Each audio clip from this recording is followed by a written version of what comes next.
máa bèrè gbogbo ẹ̀ lẹ́ẹ̀kan ni Afẹ́nifẹ́re, GZP, Ọ̀rànmíyàn Hunters, non-indigens. Please, those 5, please, ẹ wá bèrè ìbéèrè yìí nísìn ṣókí presidential candidate wa náà wọ́n dẹ̀ ti wà wọ́n á dáhùn gbogbo ẹ̀ pọ̀ ẹni tó bá ti kọjá 30 seconds máa gba máìkì lọ́wọ́ ẹ̀.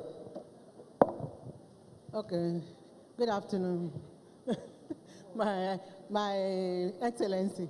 The main thing I want to ask about the women, you emphasize on women, market women, but to me, I think women should be represented in the government. So we want you to put women in your government, not 25 affirmative, but 35. That every places we have at least 10 people, 3 or 4 women should be there. First thing. And the second one about the employment. You know, many children are going, we have many graduates now, they are going for NYSC. After it, they are just jobless. Employment should be more, you make it a very special point in your manifest, that employment system should be very high. In every state, every student that finish their graduate, finish their NYC, they should be employed automatically. Find a place for them in your government, please. Thank you, ma'am. Afẹ́nifẹ́re. Afẹ́nifẹ́re. My question is, like she had me when I was saying it to the panel over there. But where I'm a bit divergent is because there is a policy for women, the gender policy for women. The affirmative is 35%. I want you to tell us why your party decided on 25%. Eshesa. Thank you. Non-indigens. 30 seconds. I'm the leader of non-indigen in the Southwest. Sir, in the Western world, the opportunity is being given to both the host and non-indigen. Why are we not having access of these opportunities? Thank you. Ọ̀rànmíyàn Hunters. Akí ẹ̀yin bàbá wa, aláyọ̀ láti béèrè ní ọwọ́ wọn pé kí ni ètò tí wọ́n ní fún ètò ààbò gẹ́gẹ́ bí wọ́n ṣe sọ lẹ́ẹ̀kan àti ètò nípa nǹkan ọ̀gbìn torí a gbọ́ wípé àgbẹ̀ lọ́ba. Ọlọ́run á jẹ́ kó dáa. Thank you very much, sir. Can you please respond? Thank you. I'll start with the first question. As a party, like I said earlier on, what else, please? Hello, please, let's settle down. Let's settle down. Hello, please settle down, please. As I said earlier on, it's in our manifesto that 25% of all cabinets should be women. We are the first party to ever even do that and achieve that at our state levels. So progressively, we will get up to your 35. Yeah, but let's start and make sure it's possible. Because there's some areas that even to get the women to come and be something, the system goes against them. The problem started with, what's that guy's name now from Zamfara, that put up the Sharia law that ended up with a senator. What's his name again? The former governor from Zamfara that became a senator. Yarima, thank you. That came up with Sharia law. We gave women opportunities then. Their husbands rejected it. They couldn't even take it. They refunded the monies. So we have a lot way to go to making sure that these things, but at least as a policy, it's there, and we will implement that first. Progressively, it will grow. And like I said earlier, we're the first to even have only to date, have a female vice presidential candidate in politics. So I think, in all fairness, we have done very well. Youth empowerment, we have a lot of programs we're going to give them. Everything shouldn't be about employment. Everything should be about making sure that the cost of business is lowered by making sure you provide infrastructure. But more importantly, we are going to strive to make sure that we can value add on a lot of our youth. That's why we are going to vocational programs, retraining, having a database for employment opportunities and so on and so forth. As far as the question, I think if I didn't quite get that about indigenes, we're all Nigerians.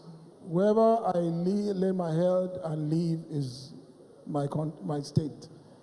I automatically become an indigene in that state. Automatically. If the economics work the way they should work, you will not tell where your neighbor is. Your neighbor is not from Oyo State or from Ogun State or from Southeast. It's when the economy doesn't work, that we now start remembering now. But like my father would say, but about the orator, and you know, the people opening on but about the oro, and not the way Konsharaimo, the Van Ferrai, and Imoke, so that has to change.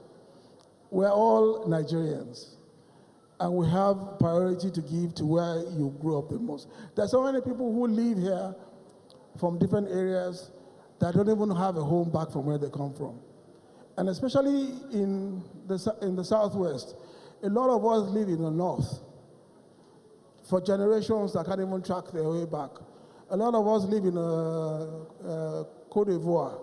A lot of us live in Togo, or from Ejigbo or somewhere like that, that can't even track. How did they now go back home and now claim they own anything? So that would progress with time. And the last question was what again? The farmers. Oh yes. For our farmers, we're going to do a lot of extension programs. We're going to create cooperatives. We're going to revive all our river basins to cope. But a lot of it is going to be done towards value added. Gone are the days that you just grow to sell raw. We have to process our produce. So a lot of our research institutes we have to waking them up again to find new means and new ways to process our local food. That's the ultimate storage at the end of the day. The lucky thing we have in Nigeria is that everywhere you go, there is food. In many places, sort of at the cities, you don't have to need money to eat. If it's yam that is in season, you eat boiled yam in the morning, in the afternoon, fried yam in the evening. But you will eat something. Yes, we have to vary that, but we have to put that to ultimate use by processing it. So that. I think I've covered it all. Thank you very much, sir. We appreciate you. You may please sit down. You want to round up? Yeah, if I can. We have a lot of infrastructural problems in the Southwest. Our roads are bad. Our road networks are dilapidated. We will make sure that the federal roads are done. One of what and we will support the states to do many of these things. We have what we call our Marshall Plan, and that is infrastructural development. Part of that is a massive infrastructural upgrade. That includes roads, power, rail, and so on and so forth. Every region, including the Southwest, will benefit from that.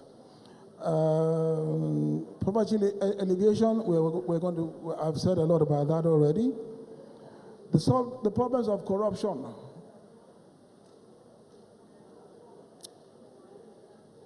We're all going to be responsible for that.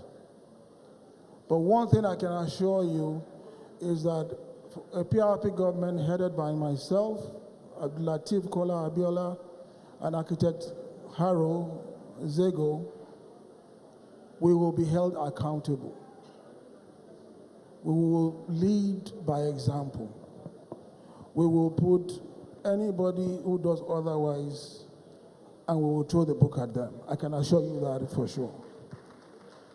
Furthermore, we're going to have a situation where we rotate the governance every quarter around the regions for 1 week, where in every region when we get there for that 1 week, we'll hold the Federal Executive Council meetings there. we can go and inspect our federal government projects with our own kuro eyes, as they say. So no more sitting in Abuja and waiting for reports. We will always go there and see it ourselves. We will be there. We are going to bring governance to the people. We are going to demystify the villa. We are going to come out and be seen to talking to everybody. That I can assure you and guarantee you. We want to make sure we revive and re-imbibe true patriotism in every Nigerian. So we're going to plan to make sure that you are stakeholders in this country. No matter how little, you will give you your pride back and you will be able to walk your heads high to say you're a Nigerian. And like I said earlier on, our responsibility is to making sure that we provide a clean, transparent government that mentors the next generation of our politicians and our leaders in Nigeria. Thank you very much.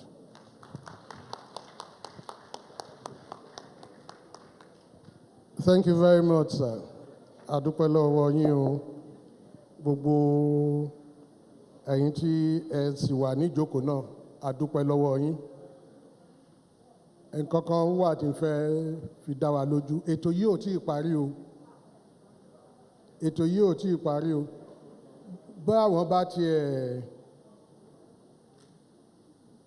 ṣe nísìn, ẹ jẹ́ n fi tó yín létí pé ayé wa ń bì.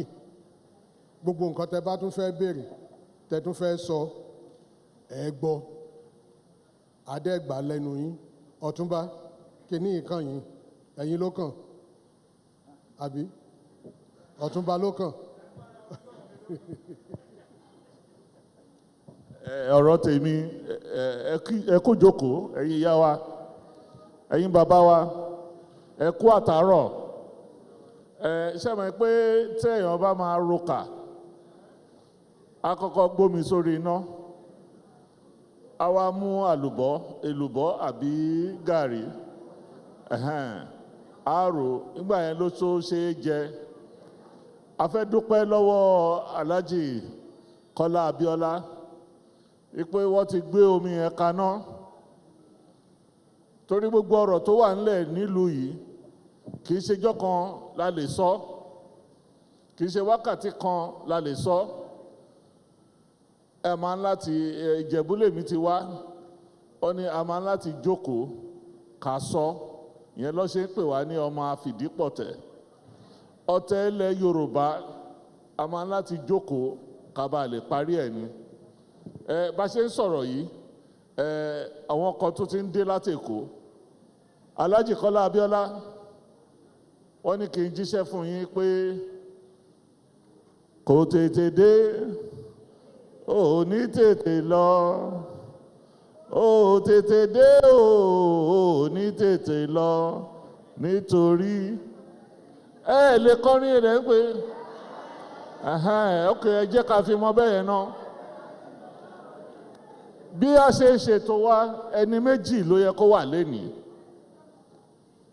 Àwọn ọmọ wa tí inú wa dùn pẹ̀lú ipò wọ́n jáde, wọ́n fẹ́ gbé ipò ààrẹ orílẹ̀-èdè.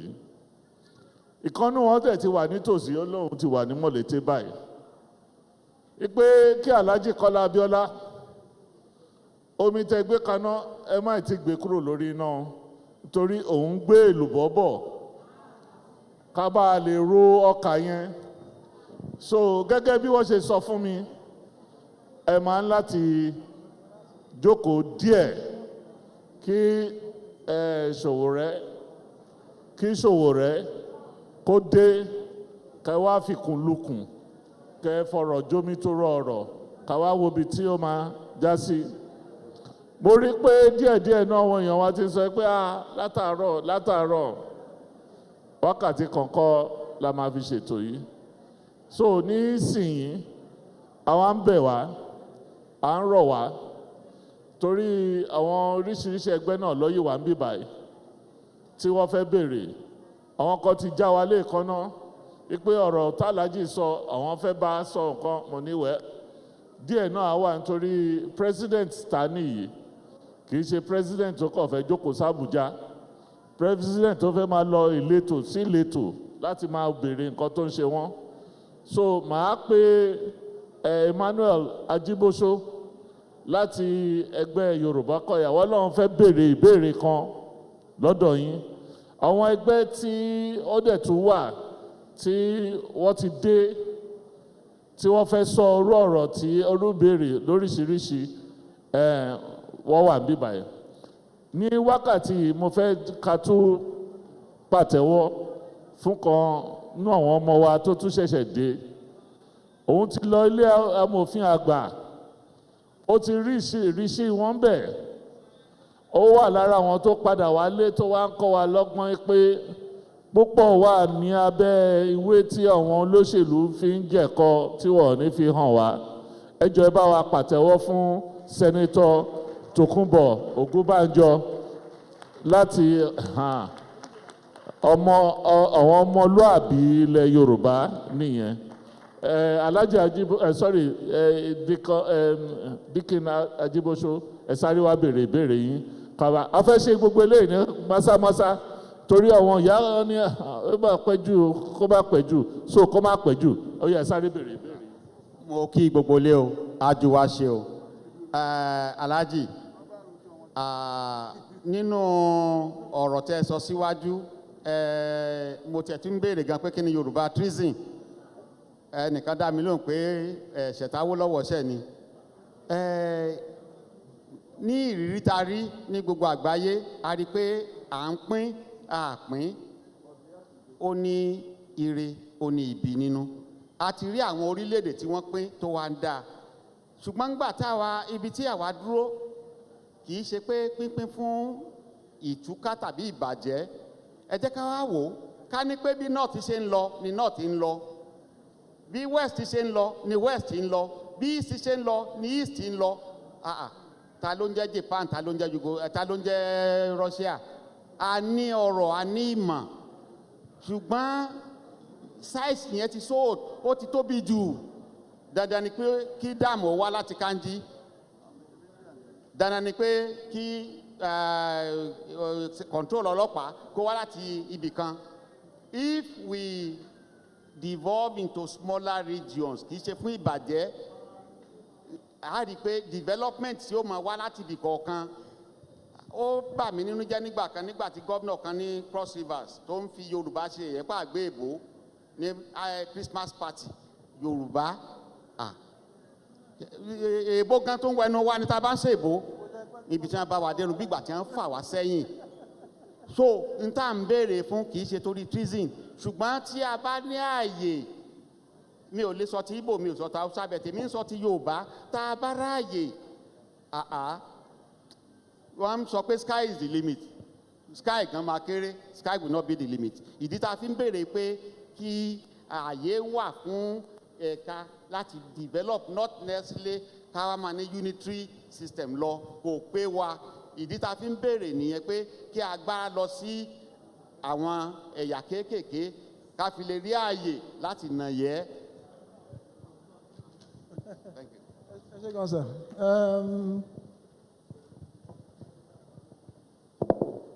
I'm very clear in my mind. ṣé ẹ lè bá wa sọ ní Yorùbá torí kó bá lè yé wọn. Ó dá mi lójú pé given the right economics, given the right circumstance, that is why in PRP we talk about true federalism. That means it allows the regions to actually perform. Now, ẹjẹ́ ń sọ yìí sìn ìjọ tẹ bá pín lọ ẹ máa rí pé àwọn ará Oǹdó á sọ fún mi pé ẹjẹ́ owó kòkó yín lẹ fi kọ́ cocoa house àwọn ò rí kankan nù kòkó yẹn owó kòkó wọn lẹ fi dá ilé ilẹ̀ àwọn ò rí kankan nù ẹ̀ Èkó àbó Ògùn tó bá rí epo lọ́mọ àti pé ọkọ̀ ẹ̀wọ̀n owó ọba yín ṣe mọ́. Ẹ má bẹ̀rẹ̀ nǹkan tẹ̀ nílé control tó bá bẹ̀rẹ̀. And Sherry, it's all about leadership. Ó dá mi lójú that the problem in Nigeria is just one good leader away. Just one good leader away. The day you get that leader, you will have over time. So there is no room than a united Nigeria, and we will all succeed within that enclave. Anything short of that, autonomy, federalism, autonomy, separatism, and like I said, as long as this constitution is what it is today, any talk about that is a treasonable offense. And as a government, we will come hard on it. I'm not missing any words. I'm in this because there's a Nigeria. I'm not running for president of the Yoruba nation. It's about Nigeria first and foremost for me. And then collectively every Nigerian. So I'm not missing my words on that at all. We will make it work. You're talking that way because I wanted to they haven't made it work. Who said the system is perfect? No, it's not. It will evolve. And that is where we come in. Let us have a different view to it and let's see how it works. Thank you. Nǹkan tẹ́ ẹ fẹ́ sọ kì í ṣe ìbéèrè mọ́ o. Bí àlàyé ló ṣe máa jẹ́, ẹ sọ orúkọ yín ẹgbẹ́ tẹ́ ti wá. Ó yá. Ẹ káàbọ̀ Jaiye. Mo wá láti inú TRG. Kí n tó di ọmọ Nàìjíríà, Yorùbá ni mí. And nǹkan tí máa dẹ̀ fẹ́ sọ, tí a bá fẹ́ pín àkàrà níbí báyìí, tìdílé yín lẹ́kọ̀ọ́kọ́ wò. Bàbá wa MKO Abíọ́lá, wọ́n á sọ pé wọ́n á ní Yorùbá láwọn káwọn tó di Nàìjíríà. Nǹkan tó ń ṣẹlẹ̀ nílẹ̀ Yorùbá lè ní torí bẹ́ẹ̀ sí láàrin wa tó bẹ́ẹ̀ ni. Nǹkan tẹ́ ro nìyẹn. Mo bẹ́ẹ̀ ṣe sọ̀rọ̀ mo ti rí bẹ́ẹ̀. Ìdí ni pé sà, ẹ̀dí ni pé sà, níbí Yorùbá gbà àlejò láyè. Àwọn ìwà ọmọlúwàbí tí Yorùbá ní wọ́n ti sọ di ẹ̀ṣẹ̀ sí wa lọ́rùn. Níbi tí ọ̀rọ̀ délé ní tí Yorùbá ò bá ní lọ òbí tó gbé wa dúró ní 1999 tí páńpẹ́ tí wọ́n fi dì wá lẹ́sẹ̀ yẹn a gbọ́dọ̀ túká. Tí a ò bá ti túká nǹkan tó wà ó lè àwọn sì máa ṣẹlẹ̀ lọ. It's about leadership, sir. It's about leadership first and foremost. Ẹ máa gbọ́ nǹkan táwọn sọ. Wọ́n ní ẹni tó wà lórí oyè ló jẹ́ kí gbogbo ẹ̀ rí báyìí. Ipe amúkú ẹrù ẹwọ́ wọ́n lè wo sàlẹ̀ ní òkè là ń wò. So nǹkan tí Alhaji Kọ́lá Abíọ́lá ń sọ ni pé tí olórí bá dá gbogbo nǹkan á dà. Tí bàbá kan bá wà tó bá fẹ́ pín àkàrà tó jẹ́ pé ó ti kọ́kọ́ kó gbogbo àkàrà sí bó ṣe ń ṣe látàrọ̀ ǹsẹ̀ kó jẹ́ pé àkàrà kan ló ń fún róò kan kò sígbà táwọn tó wà lẹ́yìn tí ò ní sọ pé báwo làkàrà ṣe jẹ́ báyìí. So ẹ jẹ́ kí a ṣe rí ẹ̀là lọ́rọ̀ tá a bá là á yé wa. Nǹkan táwọn sọ kò yàtọ̀ sí nǹkan tẹ̀yin sọ. Nǹkan táwọn wá fi ń sọ dá yín lójú ni pé orú ààrẹ táwọn fẹ́ jẹ́ ààrẹ tó máa make sure pé orú ìyà tó ń jẹ wá nílẹ̀ Yorùbá kò jẹ wá mọ́. Àbálà yé mi ò yé yín. Ẹ pàtẹ́wọ́ fún Alhaji Kọ́lá Abíọ́lá. Ẹ jókòó Alhaji, ẹ jókòó, ẹ dójò. So èwo ló tún wà? Bàbá, ẹ dárúkọ yín, ẹ máa bọ̀ báyìí, ibi tèmi wà. Ọláyínká lórúkọ mi.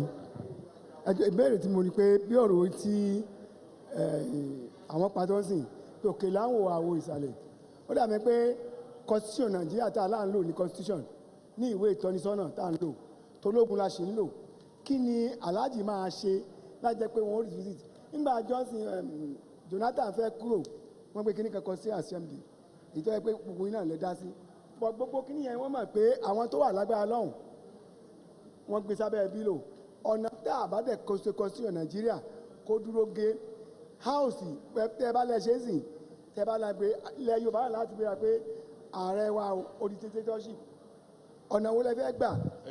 Alhaji kẹ́tọ́ kíní nítorí aláti máa là á kó yé wa bàbá sọ pé constitution kí ni ẹ máa ṣe nípa ẹ̀.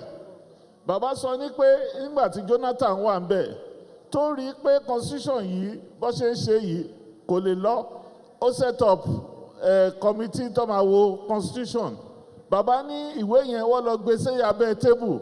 Bàbá ní Alhaji Kọ́lá Abíọ́lá ṣé ẹ máa gbé tébù yẹn sókè ní àbẹ́ máa ṣí drawer yẹn láti gbé nǹkan report yẹn jáde láti lò ó tẹ̀yìn bá di president. Ọ̀rọ̀ wa nìyẹn. I should go, Papa. Sir, that's not the first one. I think there are four of those documents. 4 constitutional conference. I think Abacha did one. There was one again under Obasanjo. There was one under Jonathan. And every one of them keep writing the same things. It's the Lord review. What we will do in the first 3 months in the PRP government is to set up a committee to look at all of these 3, and I think there are 4, I can't remember the fourth one, of these reports and come up with a position paper on that and use that as a means to move forward. But before those changes are made, we always govern based on the Constitution, because that's the book in which you swear by to govern Nigeria. But yes, I'm aware of those 4, I think there are 4 if I remember, I can't remember the fourth one. All those, we'll set up a committee to look and review that and come with a consolidated report in which we will look at to implementing and making those changes on a restructured, not restructured, but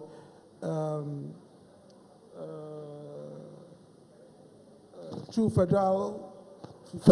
federalism basis. And that's what we will do. I can assure you that, sir.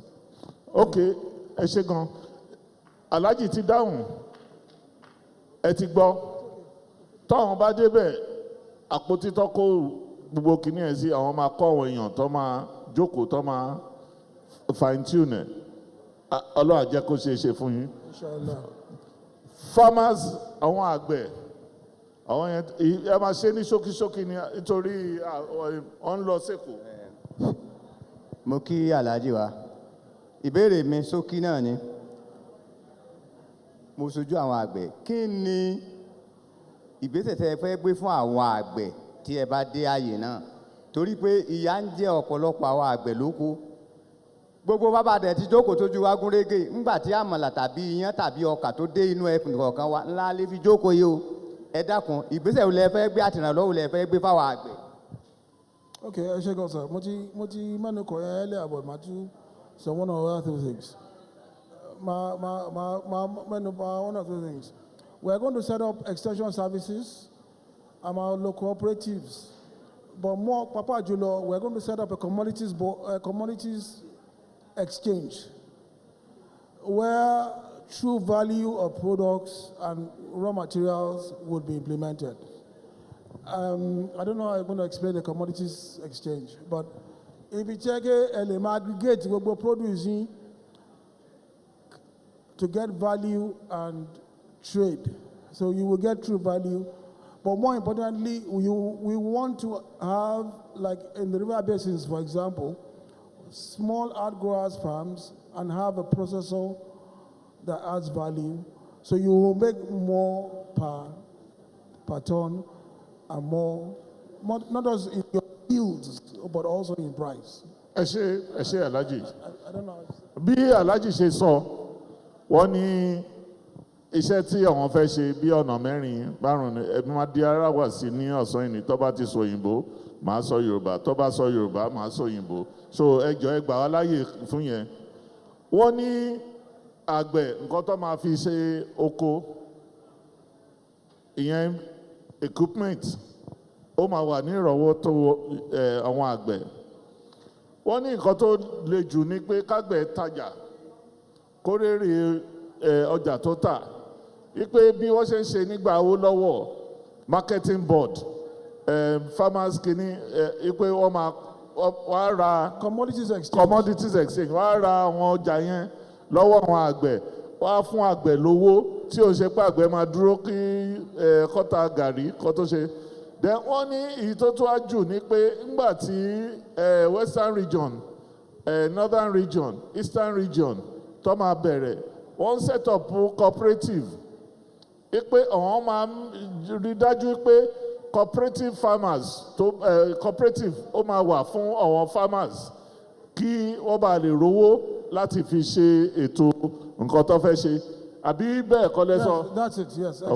Extension services. Extension services. Ẹ ṣe pọ̀. Èmi gan ti ṣàgbẹ̀rí. If there is one iṣẹ́ tí mo ti ṣe láyé mi.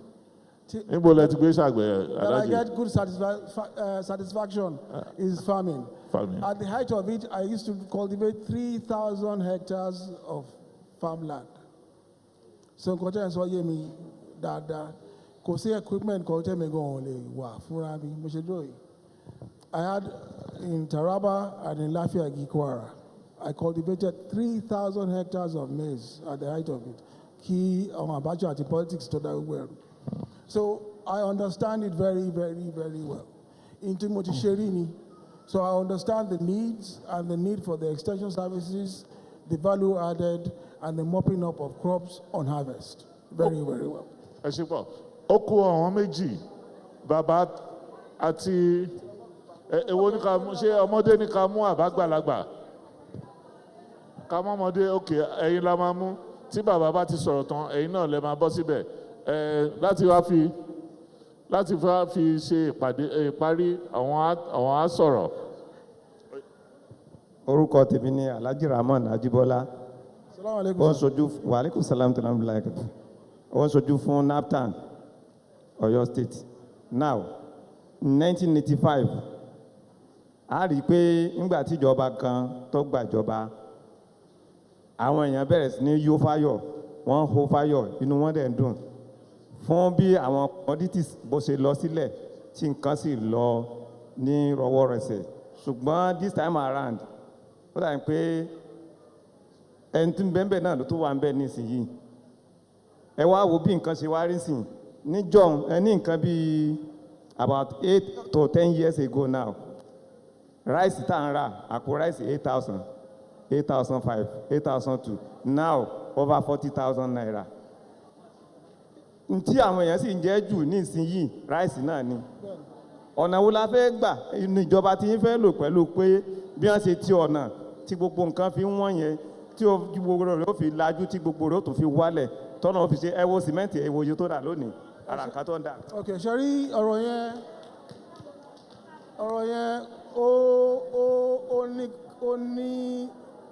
ó ní apá tó pọ̀. Ìkan foreign exchange rate, ìkan national debt, ìkan àìsí infrastructure, kò sí títì, kò sí epo, kò sí gbogbo yẹn. Nǹkan tó ń fa inflation yìí nìyẹn. But wàláì the day taba feel pé I elect ẹni tó bá jẹ́ pé I believe in, automatically those prices will fall. There's no faith in the government of the day. And there's no faith in the government of the day, everybody is panic buying and panic spending.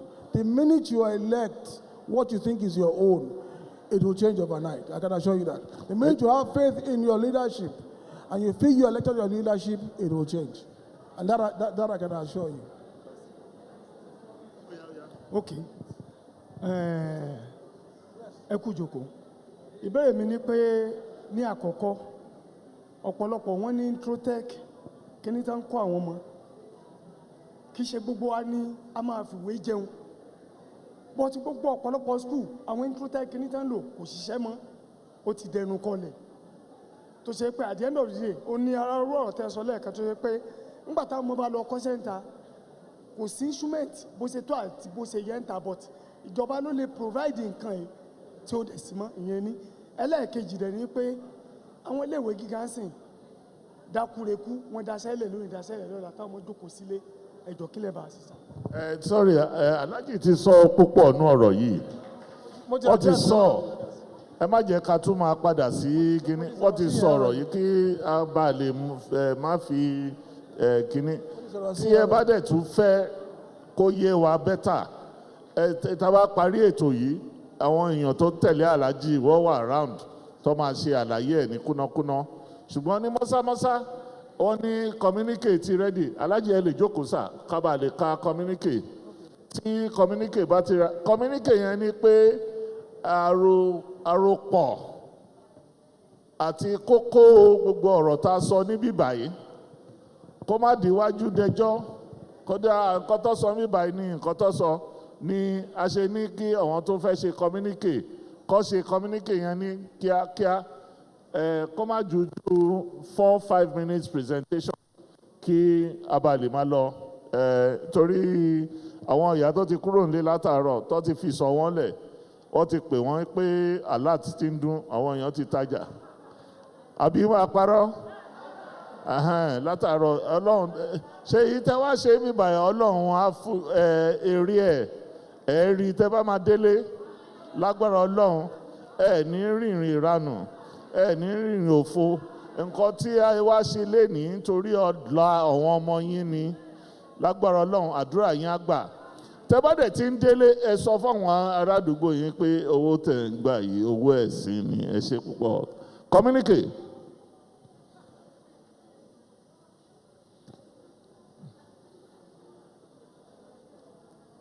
Okay, àwọn tó tẹ̀lé Alhaji nìkan lọ́kọ̀ fẹ́ sọ̀rọ̀. Are you ready with the communique?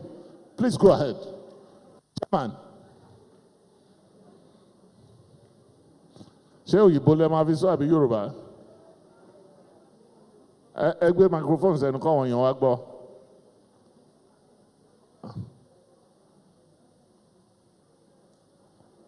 Ẹ jẹ́ ìwé ilé wa.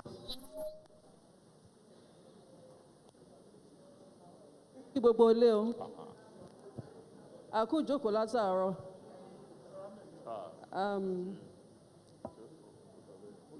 Ẹ máa gbà mí láàyè díẹ̀ kí n fi òyìnbó sọ díẹ̀, màá ṣàlàyé fún wa ní Yorùbá. I greet our presidential candidate and his team.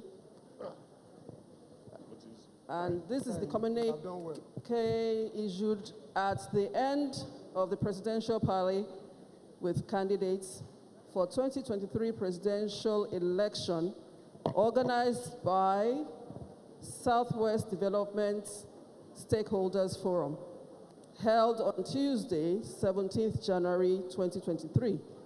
Today is the first day of the parley. The presidential parley was organized to dialogue with presidential candidates of political parties.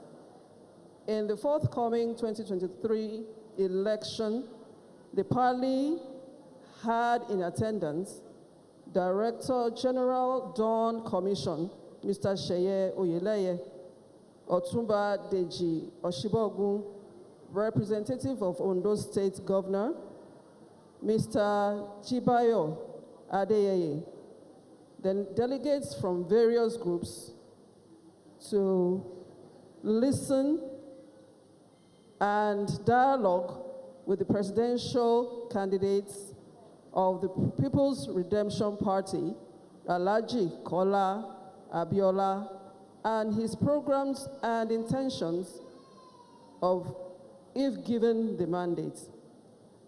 Nǹkan tí à ń sọ ni pé gbogbo ọ̀rọ̀ tá a ti ń sọ látàárọ̀ àkójọpọ̀ ẹ̀ ni pé àwọn ẹgbẹ́ Southwest Development Stakeholders Forum àwọn náà ṣe ètò yìí pé ká lè jọ ní àsọyépọ̀ pẹ̀lú àwọn èèyàn wa tí wọ́n dìde pé àwọn náà fẹ́ dé ipò gíga ní orílẹ̀-èdè Nàìjíríà gẹ́gẹ́ bí president wa. Ètò náà tí ò ní jẹ́ àkọ́kọ́ rẹ̀ la bẹ̀rẹ̀ pẹ̀lú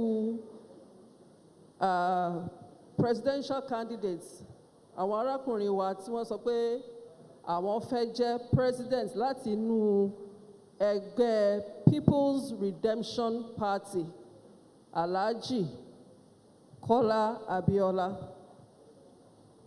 Láti darapọ̀ mọ́ wọn ní iwájú wa níbí, a rí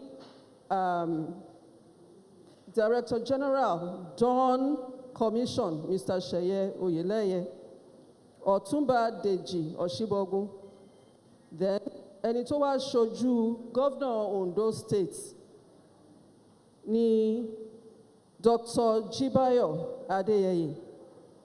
Bákan náà ni a wá rí àwọn aṣojú láti oríṣiríṣi ẹgbẹ́ tí wọ́n wá sí yìí náà láti darapọ̀ mọ́ wa nínú ètò àjọsọyépọ̀ pẹ̀lú àwọn arákùnrin wa Alhaji Kọ́lá Abíọ́lá nínú ètò tí a ṣe sílẹ̀ yìí. The dialogue session. The presidential candidate of the People Redemption Party, Alhaji Kọ́lá Abíọ́lá, said he's running for the president of Nigeria and not the Southwest, but he would address specific challenges of the Southwest region. Gẹ́gẹ́ bí àlàyé tí wọ́n kọ́kọ́ ṣe fún wa nígbà tí wọ́n bẹ̀rẹ̀ ọ̀rọ̀ wọn, wọ́n sọ pé president gbogbo orílẹ̀-èdè Nàìjíríà ni àwọn ń ṣe o, làwọn máa jẹ́ o, pé kì í ṣe ti Southwest region nìkan tí agbègbè wa níhìn, pé kí àlàyé yẹn kí ó yé wa dáadáa. Ṣùgbọ́n gbogbo ohun tí ó nílò ètò àti kí ohun gbogbo lè lọ déédéé ní ìpínlẹ̀ wa ní Southwest, ìpínlẹ̀ mẹ́fẹ̀ẹ̀fà, pé gbogbo ẹ̀ làwọn ṣe tán láti ṣe àwọn ètò náà àti àwọn àtúnṣe náà. He said People's Redemption Party is for true federalism, and he, as the presidential candidate, would operate within the scope of true Nigeria and not in any way deviate from his father, MKO Abiola's legacy. Wọ́n tún ṣàlàyé fún wa pé ètò táwọn ń ṣe nínú ẹgbẹ́ àwọn ni pé tí àwọn bá ti dé orí oyè gẹ́gẹ́ bí president wa, gẹ́gẹ́ bí aṣáájú wa, pé àwọn fẹ́ àkópọ̀ iṣẹ́ àtúnṣe orílẹ̀-èdè Nàìjíríà ni, àti pé gbogbo ohun rere tí bàbá wọn ti ṣe nígbà tí àwọn náà wà lórí ilẹ̀ ayé tí gbogbo wa náà dẹ̀ mọ̀, pé gbogbo ẹ̀ làwọn fẹ́ mú wá sí ìmúṣẹ nígbà tí àwọn bá débẹ̀. He said he promised full local government autonomy to bring meaningful development to the grassroots. Wọ́n sọ fún wa pé, wọ́n ṣèlérí fún wa pé gbogbo ohun tí ó nílò, tí a nílò ní àwọn ìjọba ìbílẹ̀ wa, pé gbogbo ẹ̀ làwọn máa mú wá sí ìmúṣẹ kí gbogbo ènìyàn àti onílé àti àlejò ní ìbílẹ̀ kọ̀ọ̀kan kan lè ní àǹfààní. He said cocoa production, which used to be the mainstay of economy of the Southwest, will be revamped with provision of funding for research and development of produce and raw materials, as well as processing. Wọ́n tún ṣàlàyé fún wa pé gbogbo ètò làwọn ti ṣe sílẹ̀ nínú ẹgbẹ́ àwọn láti mú àtúnṣe àti ìdàgbàsókè bá ètò ọrọ̀ ajé wa ní pàtàkì nípa ohun ọ̀gbìn. Wọ́n dẹ̀ sọ pé àwọn ti ṣètò, àwọn ti gbówó sílẹ̀ láti wá ọ̀nà àtúnṣe ní bọ́n ṣe ń lo ohun àsìkò tí a wà yìí káàkiri àgbáyé láti mú wá sí ọ̀dọ̀ wa ní pàtàkì ní Southwest, láti fi gbé ọrọ̀ ajé wa lárugẹ, láti lè mú àwọn àgbẹ̀ wa nínú dùn lórí èrè oko wọn, tó fi jẹ́ pé a bá ìgbáyégbádùn àsìkò yẹn a lè bá a mu. Yàtọ̀ sí yẹn, wọ́n ní kì í ṣe gbígbin ohun ọ̀gbìn nìkan, ṣùgbọ́n láti ìbẹ̀rẹ̀ pẹ̀pẹ̀ ohun ọ̀gbìn wa bó wá ṣe ń dàgbà, èyí tó fi jẹ́ pé bóyá wọ́n á kó lọ sí òkè òkun láti lè ṣe àtúnṣe tí wọ́n á tún dá padà sọ́dọ̀ wa tá a bá máa rà á, pé ní ètò táwọn ṣe sílẹ̀ gbogbo èrè oko yẹn wá ṣe ń kó àwọn á tún ṣe ètò tó jẹ́ pé wọ́n á ṣe sí àwọn ohun tá a lè máa lò tí a lè máa tún máa tà síta. Then nípa ètò ààbò, Alhaji Kọ́lá Abíọ́lá wọ́n sọ pé àwọn máa fún wa ní ètò fún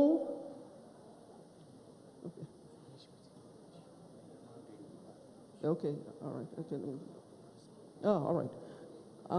So sorry. Concerning security, he said he will reintroduce community-based policing. Secondly, there will be a creation of state police, that the creation of state police is like creating 36 problems. That is the Nigerian police force. So they need to enhance the Nigerian police force, and the party, People's Redemption Party, is ready to fund and equip and motivate the Nigerian police force. Wọ́n ṣàlàyé fún wa pé ètò àti tún ní àwọn ọlọ́pàá ti ìpínlẹ̀ kí ó máa dàbí ẹni pé a tún ṣẹ̀ṣẹ̀ tún kó wàhálà míì wọ inú ètò ààbò wa ni, ṣùgbọ́n àwọn ṣetán nínú ẹgbẹ́ àwọn láti mú àwọn ohun èlò àti irinṣẹ́ tí àwọn ọlọ́pàá wa tí wọ́n á lè lò láti fi ṣe iṣẹ́ wọn gẹ́gẹ́ bí ó ti tọ́ àti bí ó ti yẹ. Nípa ètò iná mọ̀nàmọ́ná, electricity, the PRP government would strengthen predominant sources of energy in every zone to generate electricity, exploring the solar energy and gas to generate power supply to the people. Also, regular maintenance of power supply lines. Wọ́n sọ fún wa pé ẹgbẹ́ àwọn People's Redemption Party wọ́n ṣetán láti mú àwọn ohun ìṣagbára láti ní iná mọ̀nàmọ́ná tó máa wá ní òrèkóòrè àti ní àsìkò tó tọ́ àti tí ó yẹ, pé àwọn ti ṣe gbogbo ètò náà sílẹ̀, àti pé bí a ṣe máa lo oòrùn láti lè pèsè iná mọ̀nàmọ́ná àti gas pẹ̀lú. Wọ́n dẹ̀ sọ pé àwọn ti ṣetán láti máa ṣe àtúnṣe gbogbo àwọn ọ̀nà àti wáyà gbogbo nǹkan tí wọ́n fi ń gbé iná láti ibi transformer káàkiri, káwọn ti ṣe ètò láti máa ṣe àtúnṣe wọn lóòrèkóòrè. Education. The party is ready to upskill and upgrade teachers and lecturers' education. Then teachers in training will be given allowances. Then causes of strike will be revisited and solutions will be proffered. Priority will be given to technical and vocational training. Nípa ètò ẹ̀kọ́ wa, wọ́n ní àwọn ti ṣetán láti ṣe ètò ẹ̀kọ́ tó péye fún àwọn olùkọ́ wa, bẹ̀rẹ̀ láti primary school dé tertiary institution àwọn university. Gbogbo àwọn olùkọ́ tó wà níbẹ̀ àwọn ṣetán láti fún wọn ní àtúní ẹ̀kọ́ tó bá àsìkò yìí mu. Bákan náà wọ́n sọ pé gbogbo àwọn olùkọ́ tó bá ń kọ́ ẹ̀kọ́ lọ́wọ́ pé wọ́n máa fún wọn ní owó péréte tó máa fi máa ràn wọ́n lọ́wọ́ ní àsìkò tó bá fi ń kọ́ ẹ̀kọ́ lọ́wọ́. Nípa ìdáṣẹ́sílẹ̀ ní àwọn ilé ẹ̀kọ́ gíga, wọ́n ní àwọn ti ṣetán láti wo àwọn ohun tó fa irú wàhálà bẹ́ẹ̀ ní orílẹ̀-èdè wa, àti pé nígbà tí àwọn bá ti ṣe àbẹ̀wò táwọn tí bá ti wo gbogbo wàhálà nǹkan tó dá wàhálà náà sílẹ̀, pé àwọn ọ̀nà táwọn máa fi ṣe àtúnṣe gbogbo ẹ̀ làwọn ti ṣètò sílẹ̀.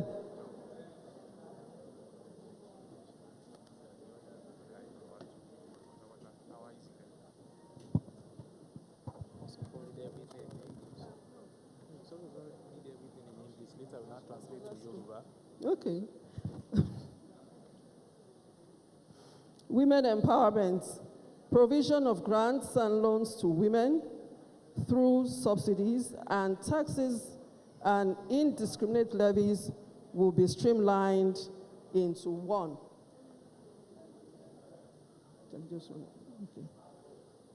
Wọ́n sọ pé nípa ètò fún àwọn obìnrin wa pé àwọn ṣetán láti kún fún àwọn obìnrin wa lágbára nípa àti máa fún wọn ní ètò ọ̀nà ìyáwó àti nípa ètò àti dín tax láti dín ètò àti máa san owó orí pé ètò jẹ́ pé wọ́n ń san owó orí ní ọ̀pọ̀lọpọ̀ ọ̀nà pé wọ́n á pa gbogbo ẹ̀pọ̀ sójú kan tó fi jẹ́ pé bóyá ẹ̀ẹ̀kan lóṣù àbí ẹ̀ẹ̀kan lọ́dún náà wọ́n máa san owó orí. Ẹ ṣé púpọ̀. Thank you very much, madam, for that. Ẹ jọ̀ọ́ ṣé bọ́n ṣe kà á yẹn bá ṣe sọ nìyẹn? Ẹ dáhùn ṣé bọ́n ṣe kà á yẹn bá ṣe sọ nìyẹn? Bí wọ́n ṣe kà á bẹ́ẹ̀ la ṣe sọ. Bí wọ́n ṣe kà á bẹ́ẹ̀ la ṣe sọ. Alhaji Abiola, ẹ gbọ́ nǹkan táwọn èèyàn wa sọ. Wọ́n ní bọ́n ṣe ka communique yẹn náà bẹ́ẹ̀ ṣe sọ nìyẹn. Gbogbo ẹ̀ láti ṣàkọsílẹ̀ lẹ́yìn ọdún méjì á pè yín wá láti wá jẹ́yìn iṣẹ́ yín tẹ́ ti ṣe níbẹ̀ fún ọdún méjì.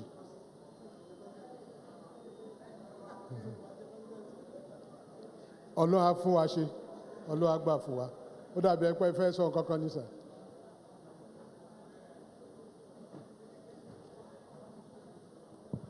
Ẹ̀yin bàbá wa, ẹ̀yin màmá wa, ẹ ṣé o.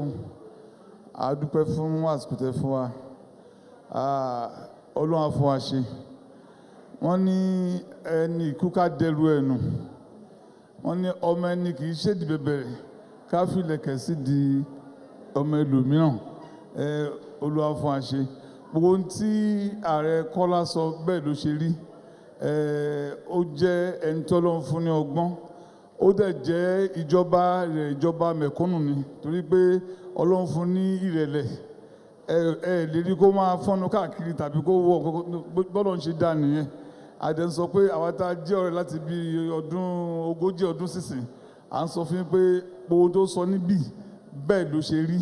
Àdẹ ń gbé fún ìbò yín fún PRP presidential candidate torí pé ìwọ́n là máa jọlẹ̀ ó sì máa padà láti wá dá padà fún yín. Irúgbìn lẹ fẹ́ gbìn nípa fífi ìbò yín fún. Irúgbìn náà ó máa mú èso rere wá. Gbogbo alẹ́ máa gbádùn ẹ̀. Ẹ̀yin bàbá wa ẹ ṣé o. Olúwa yóò ràn yín lọ́wọ́. Alhaji Kola Abiola, on behalf of the organizers of this presidential rally, that is the Southwest Development Stakeholders Forum, we want to thank you so much, sir, for coming. And we wish you the very best in this journey. And as you journey back to Lagos, God will grant you journey mercies.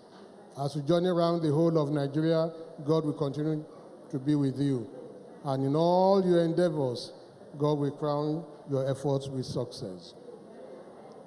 You carry a name. You carry a name. You carry a name. That name will continue to ring a bell in the minds of Nigerians. The name MKO Abiola, Moshood Kashima Wolawale Abiola, will remain indelible in this country. That is the legacy, and that is the footprint that you must follow. Your father was an impact maker. We believe you will also be an impact maker. God help you. Amen. Thank you so much for coming. Ẹ̀yin èèyàn wa náà, ẹ̀yin ní sùúrù o.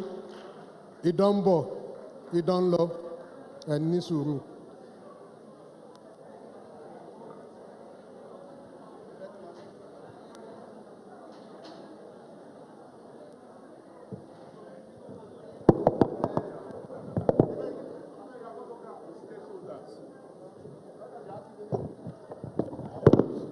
Hello?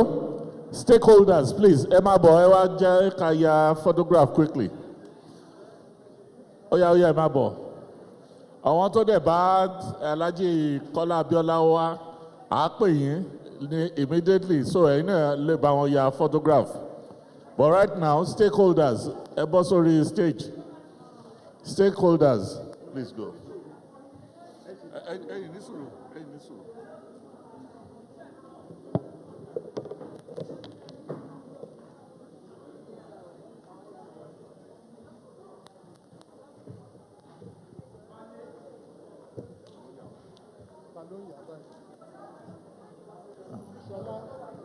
Mr. Layinka, the still photographer, where is it?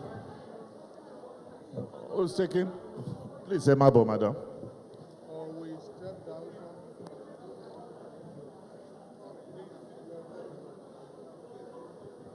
Madam, are you a stakeholder?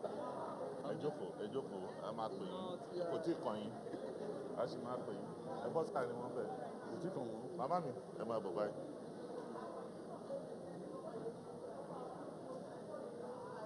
Àwọn táyé kẹ́yìn ní àná. Madam.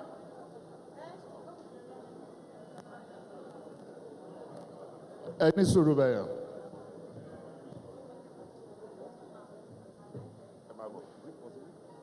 Yes, Emabo.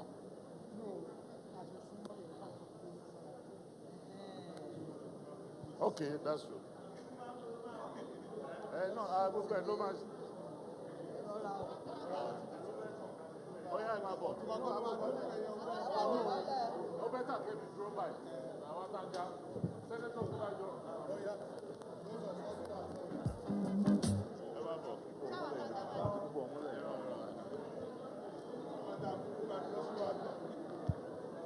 Please line up according to your Googlearity.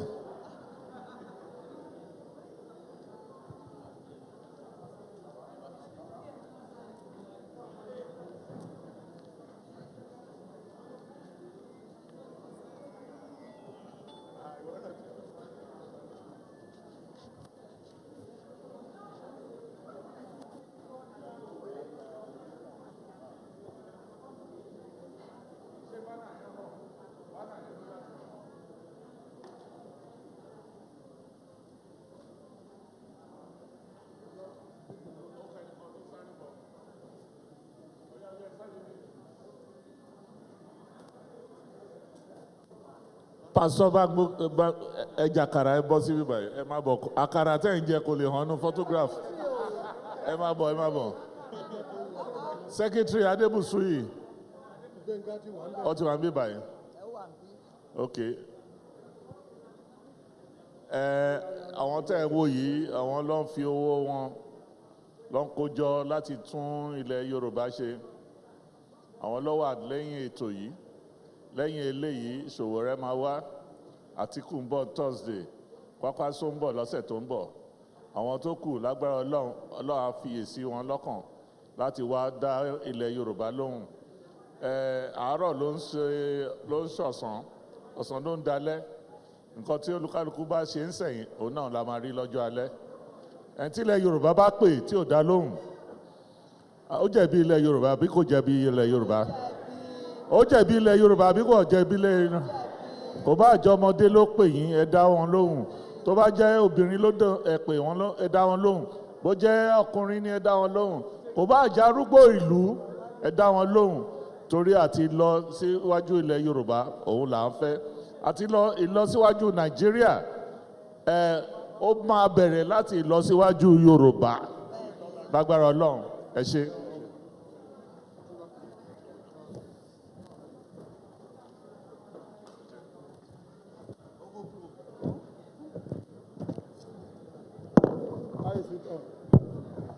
Please, national anthem.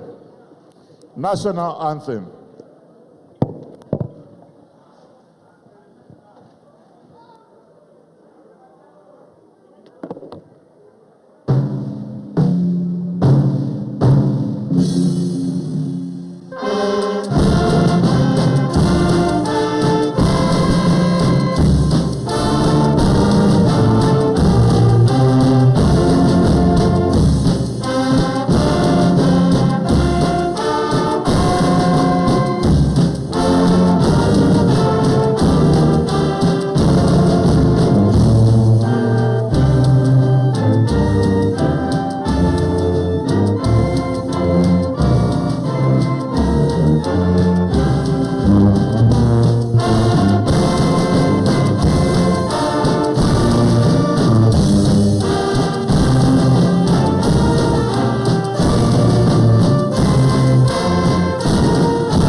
jẹ́ ọ̀túnla náà.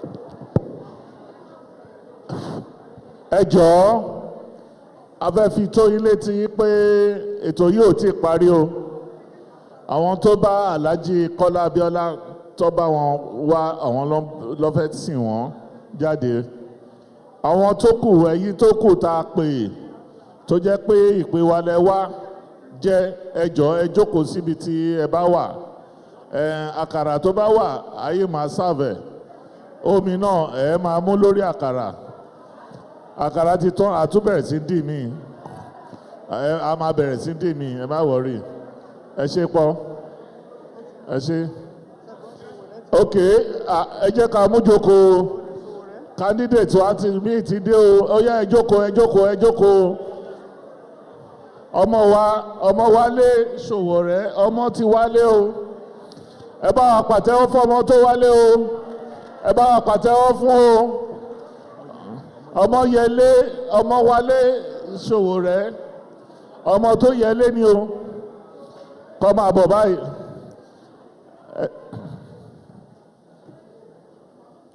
ṣẹ́dẹ̀ rí aṣọ òkè lọ́wọ́ aṣọ òkè lọ́wọ́.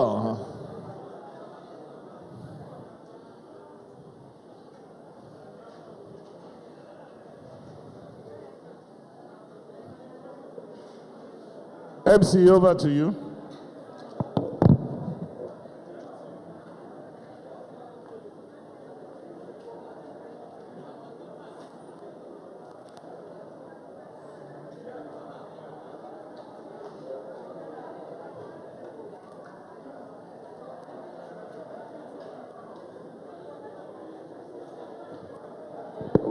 Please, Alhaji Kọ́lá Abíọ́lá, Chairman, ẹ jọ̀ọ́ ẹ bá wa ní kí Alhaji Kọ́lá Abíọ́lá kó wá sórí stage kí a bá lè ya photograph pẹ̀lú àwọn àti Sowore ìpè àwọn tó wá lọ́jọ́ ìní nìyẹn. Alhaji Kọ́lá Abíọ́lá, Mr. Shodimu, Prince Shodimu, please. Alhaji Abíọ́lá wọ́n fẹ́ lọ túra díẹ̀. Tó bá dé àwa ya photograph àwọn méjèèjì á ṣó àwọn èèyàn á lè mọ̀ pé lẹ́ni o Southwest Stakeholders Development Forum àgbà kíni o àgbà 100% àwọn tá a pè wọ́n wá àwọn tí a pè wọ́n wá àwọn tí ò fẹ́ wá wọ́n ò lè wá. So ẹ jẹ́ kí Alhaji Abíọ́lá kó máa bọ̀ tó bá ti ṣe ga tán.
Ladies and gentlemen, please, can we be seated?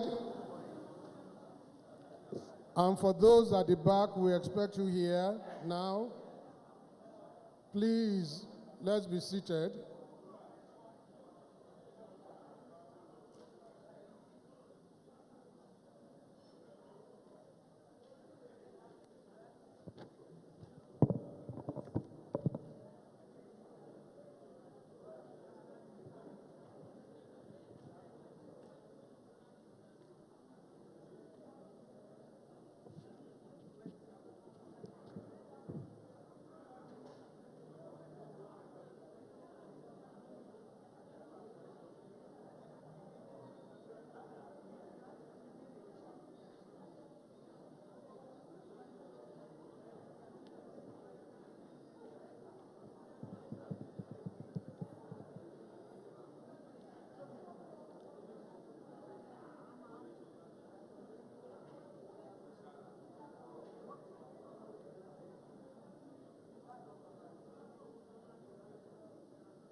Mo kí gbogbo ilé, ẹ kú jókòó, ẹ kú àtàárọ̀. Láti bí aago 9 ni àwọn èèyàn púpọ̀ ti wà níbí báyìí. Kò dẹ̀ sí bá ṣe fẹ́ ṣe àkókò tó tá máa bẹ̀rẹ̀ apá kejì ètò yìí. Mo wá fẹ́ tọrọ gáfárà lọ́wọ́ gbogbo wa wípé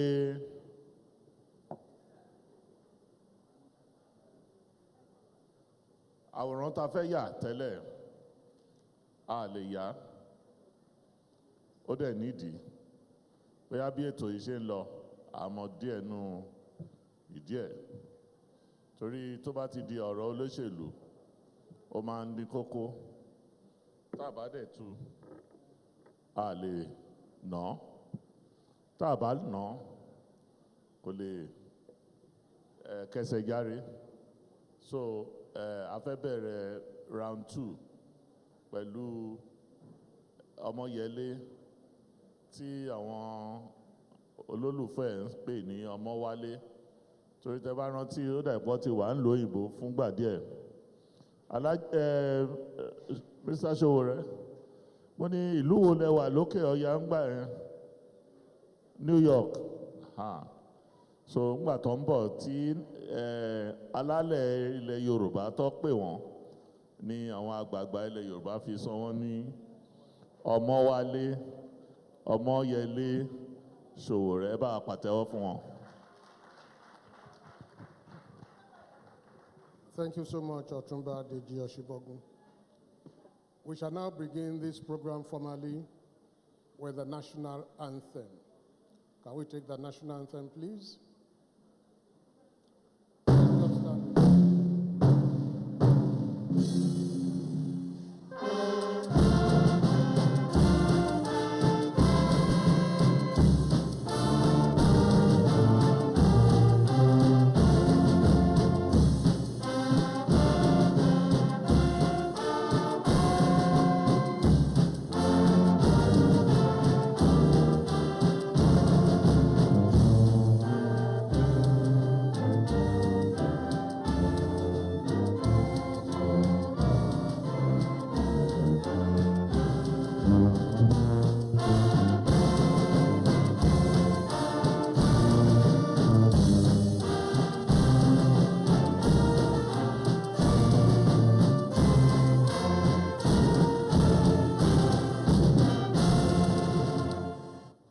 anthem.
Thank you very much, sir. You may all please be seated.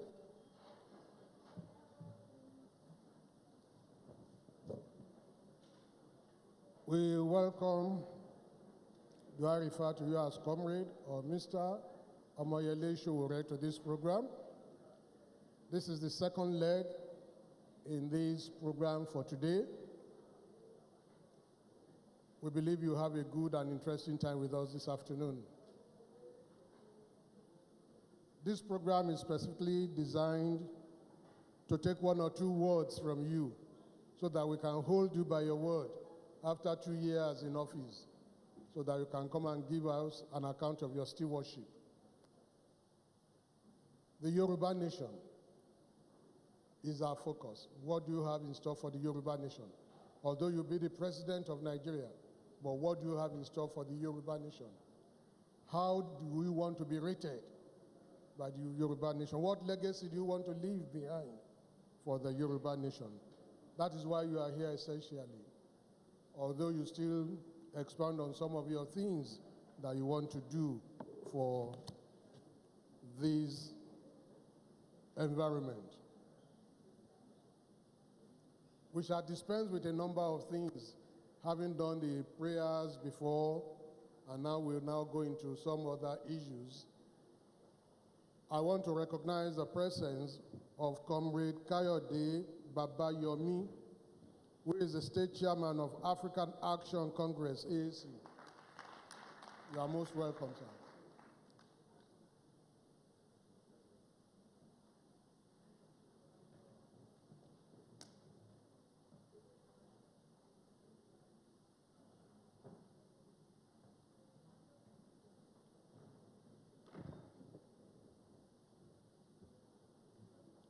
Let me just give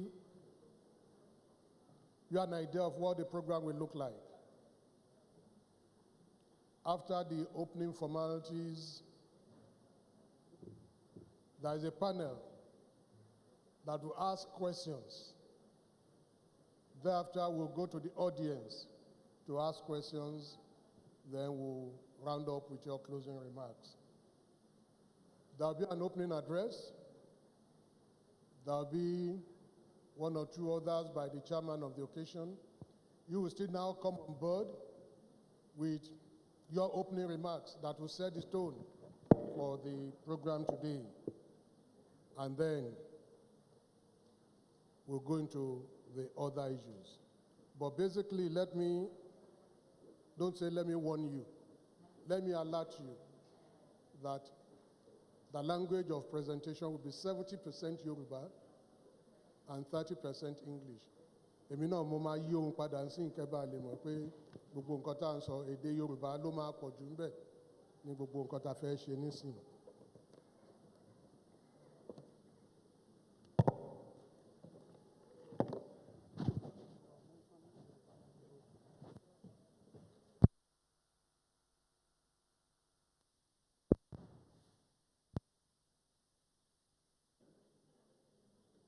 is that format. And we'll be focusing on Yoruba land. Yoruba land. There's always this mix-up. When you say Yoruba nation, some people have some meanings to it. So let us be clear. It is Yoruba land that we are talking about. So language of presentation, 70% Yoruba, 30% English. So and we believe, even seeing you in the way you address, we know you're at home with the Yoruba land and everything about it. So once again, we welcome you, sir, and we welcome Comrade Kayode Babayemi onto this program. Ẹ̀yin bàbá wa, ẹ̀yin ìyá wa, a kú àtàárọ̀. A ní jẹ́ kó rẹ̀ wá, a dẹ̀ ní jẹ́ kó sú wa. Nítorí ìlọsíwájú ilẹ̀ Yorùbá náà ni gbogbo ìta ń ṣe yìí. Ọlọ́run á dẹ̀ gbà fún wa. Ọlọ́run á fún wa ṣe o. Ní báyìí ẹ jẹ́ kí n pe Pastor Dr. Muyiwa Bangbose kó wá fún wa ní ọ̀rọ̀ ìṣítí. Pastor Bangbose, please come and give us the welcome address.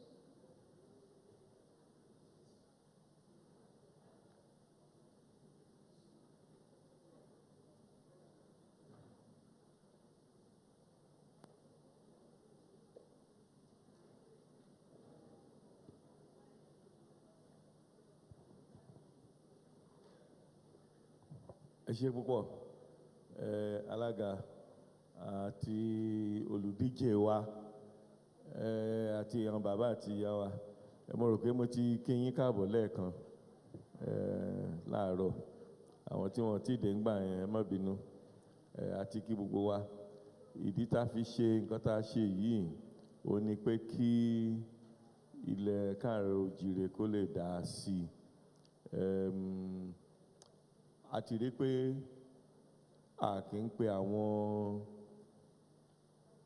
candidates wa láti sọ̀rọ̀ dáadáa fúnra wa tẹ́lẹ̀ òun ló jẹ́ pé tá a bá fẹ́ wá mú wọn létà wọn a máa yọ bọ́rọ́ a dẹ̀ ti gbọ́ nǹkan lẹ́nu ẹni tó sọ̀rọ̀ lákọ̀ọ́kọ́ láti Don wípé tá a bá ti ń gba owó lọ́wọ́ wọn bí ìgbà tó jẹ́ pé àti gba ẹ̀tọ́ wa nìyẹn táwọn náà bá dẹ̀ dé ààyè wọn wọ́n á fẹ́ gba ẹ̀tọ́ tiwọn ìyẹn là á ṣe gba owó lọ́wọ́ àwọn olóṣèlú fún nǹkan tá à ń ṣe àwa la pera wa jọ la mú gbogbo ẹ̀ kó dúró a dẹ̀ tún sọ lákọ̀ọ́kọ́ èmi náà tún sọ lẹ́ẹ̀kejì sí fún ọ̀gbẹ́ni Sowore pé ẹjọ́ tẹ́ bá ti ń lọ kò sẹ́ni kankan tá a rán níṣẹ́ pé kó wá gbowó lọ́wọ́ yín o so ẹ má fowó ránṣẹ́ sí wa àbí chairman ẹ má fowó ránṣẹ́ sí wa torí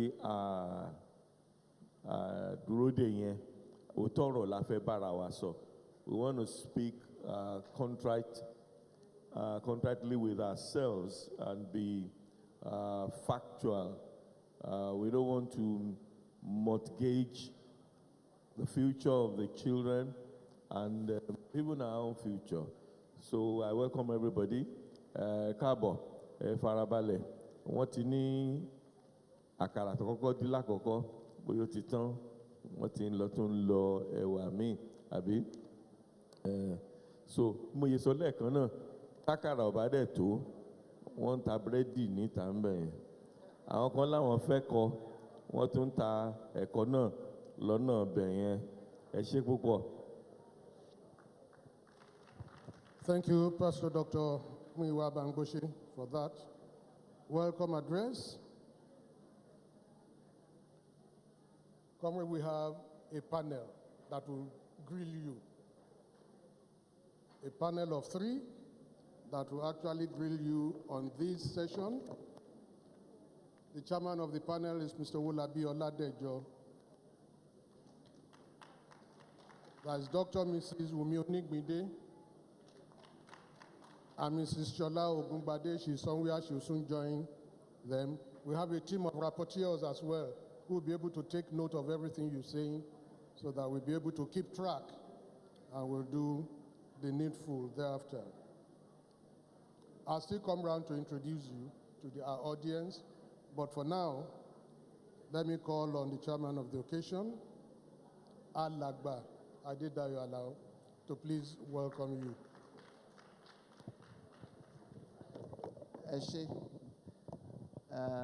lẹ́ẹ̀kan sí mo tún kí gbogbo ẹ̀yin bàbá wa ẹ̀yin ìyá wa àti gbogbo ẹ̀yin ẹlẹ́gbẹ́jẹgbẹ́ tí ẹ wà lórí ìjókòó mo kí àlejò wa pàtàkì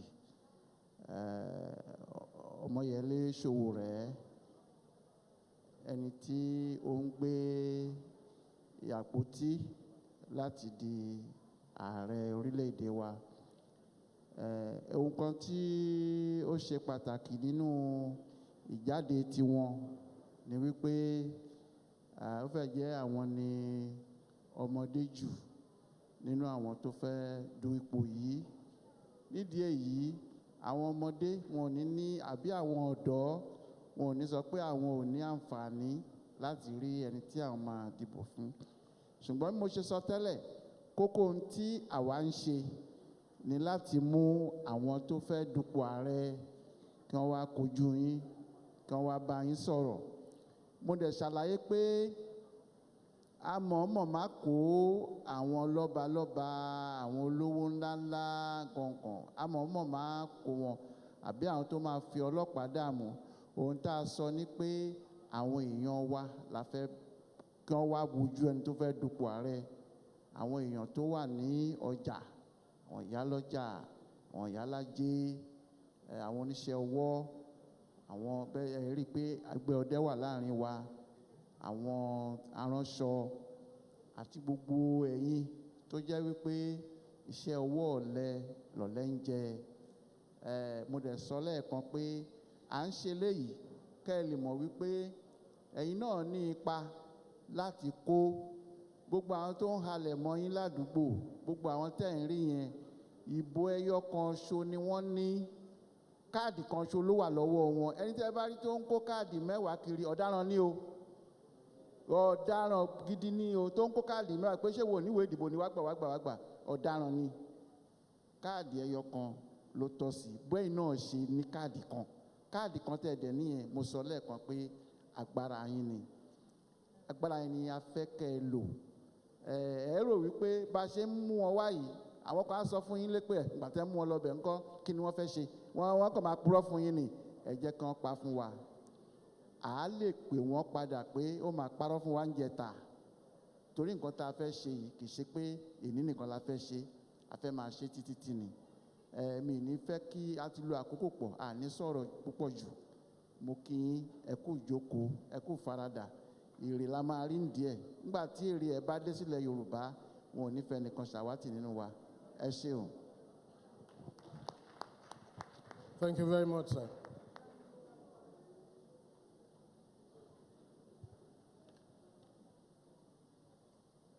We've been given an idea of what we've come here to do and why it is important for us all to be part of the program. I'll just do a brief citation of the presidential candidate of the African Action Congress. Omoyele Sowore was born on the 16th of February 1971 and is a human rights activist, a pro-democracy campaigner, and is known for founding the online news agency Sahara Reporters. He's from Eseodo in Ondo State. Those of us who are familiar with that terrain of Eseodo, you know it's from the Ilaje area of Ondo State, where it is the Niger Delta now. And he was raised up in a home where there were 16 children. So there are 16 children in the home. And he learned to ride a motorcycle at the age of 12. He learned to ride a motorcycle at the age of 12 so that he could go to the lake to go and fish every morning before going to school, because it is part of the proceeds that he got from fishing. that was used to pay his fees. And he has a passion for the media. And most of us will recall his exploits then, particularly during the military regime, standing up to the military regime then. A student of the University of Lagos from 1989 to 1995, because his academic stint at the University of Lagos was extended by 2 years because he was expelled for political activism in the university. He was the president of the University of Lagos Students' Union Government between 1992 and 1994, and he was involved in the campaign against cultism and corruption in the institute. Omoyele Sowore holds a master's degree in public administration from Columbia University. He founded the African Action Congress in 2018. In 2019, he ran as his presidential candidate, and this is 2023. He's also running as the presidential candidate of the Action Alliance Congress. So he's not new in this race. And never forget, there is a bill that says, not too young to run. So at 41, hoping to be 42 very soon, is not too young to run. One thing I find interesting about him is that he's an Aluta person. 52, yes, sorry, 52. He's an Aluta person. But his own Aluta did not meet our own Aluta. Our own Aluta was in the days of Ali Must Go. So we were the pioneers, we were the fighters then for Ali Must Go. So, Comrade Omoyele Sowore, you are most welcome, sir, to this meeting. So we now welcome you to the podium to come and address us and give us 1 or 2 words.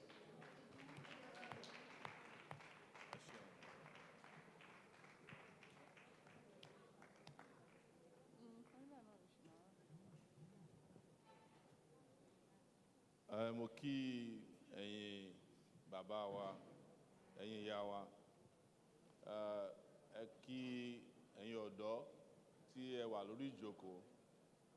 Mo fẹ́ tọrọ àforíjì lọ́wọ́ yín pé a pẹ́ dé díẹ̀.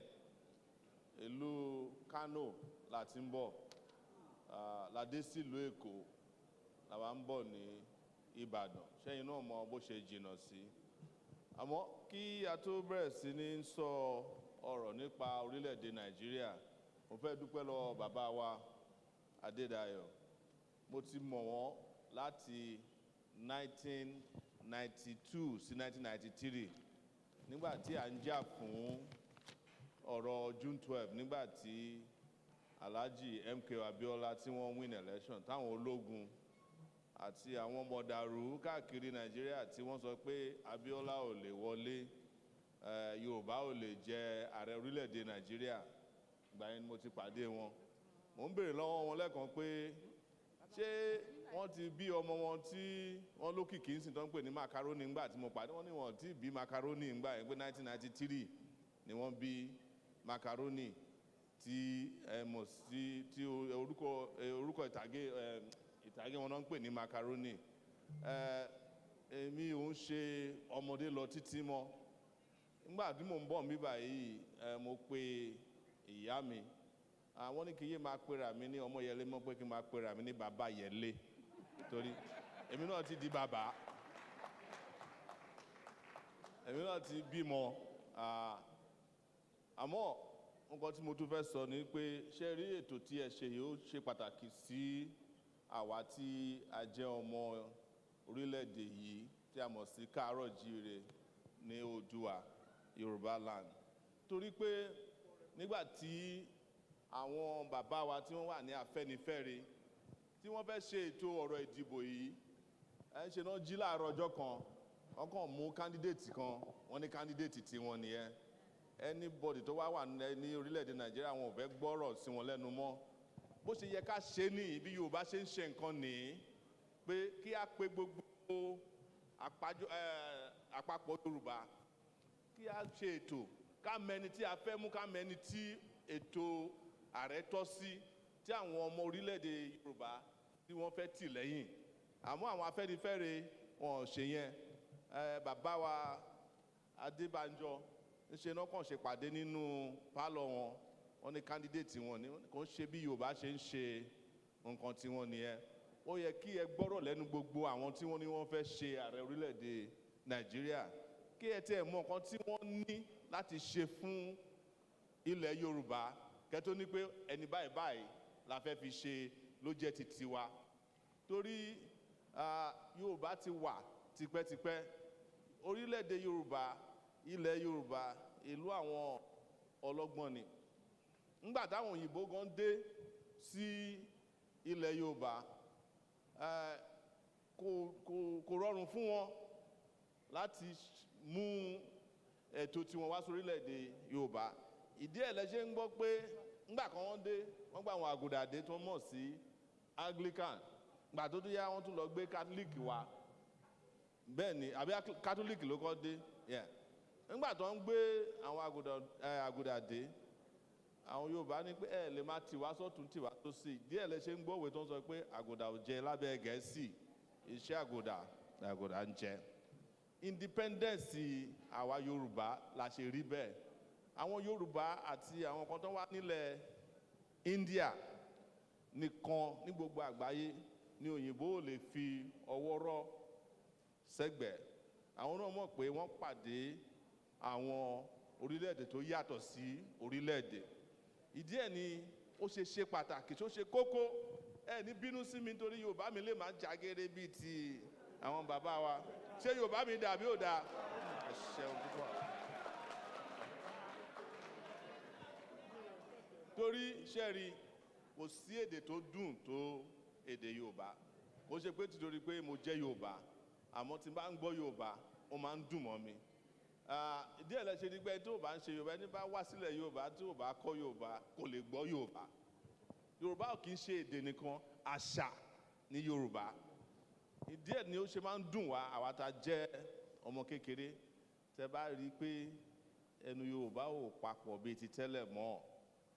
Ìdí ẹ̀ ni pé bí àwọn bàbá wa ṣe ń pa lówe pé ilé tó bá tòrò àwọn ọmọ àlebẹ̀ ni ò tí ì dàgbà.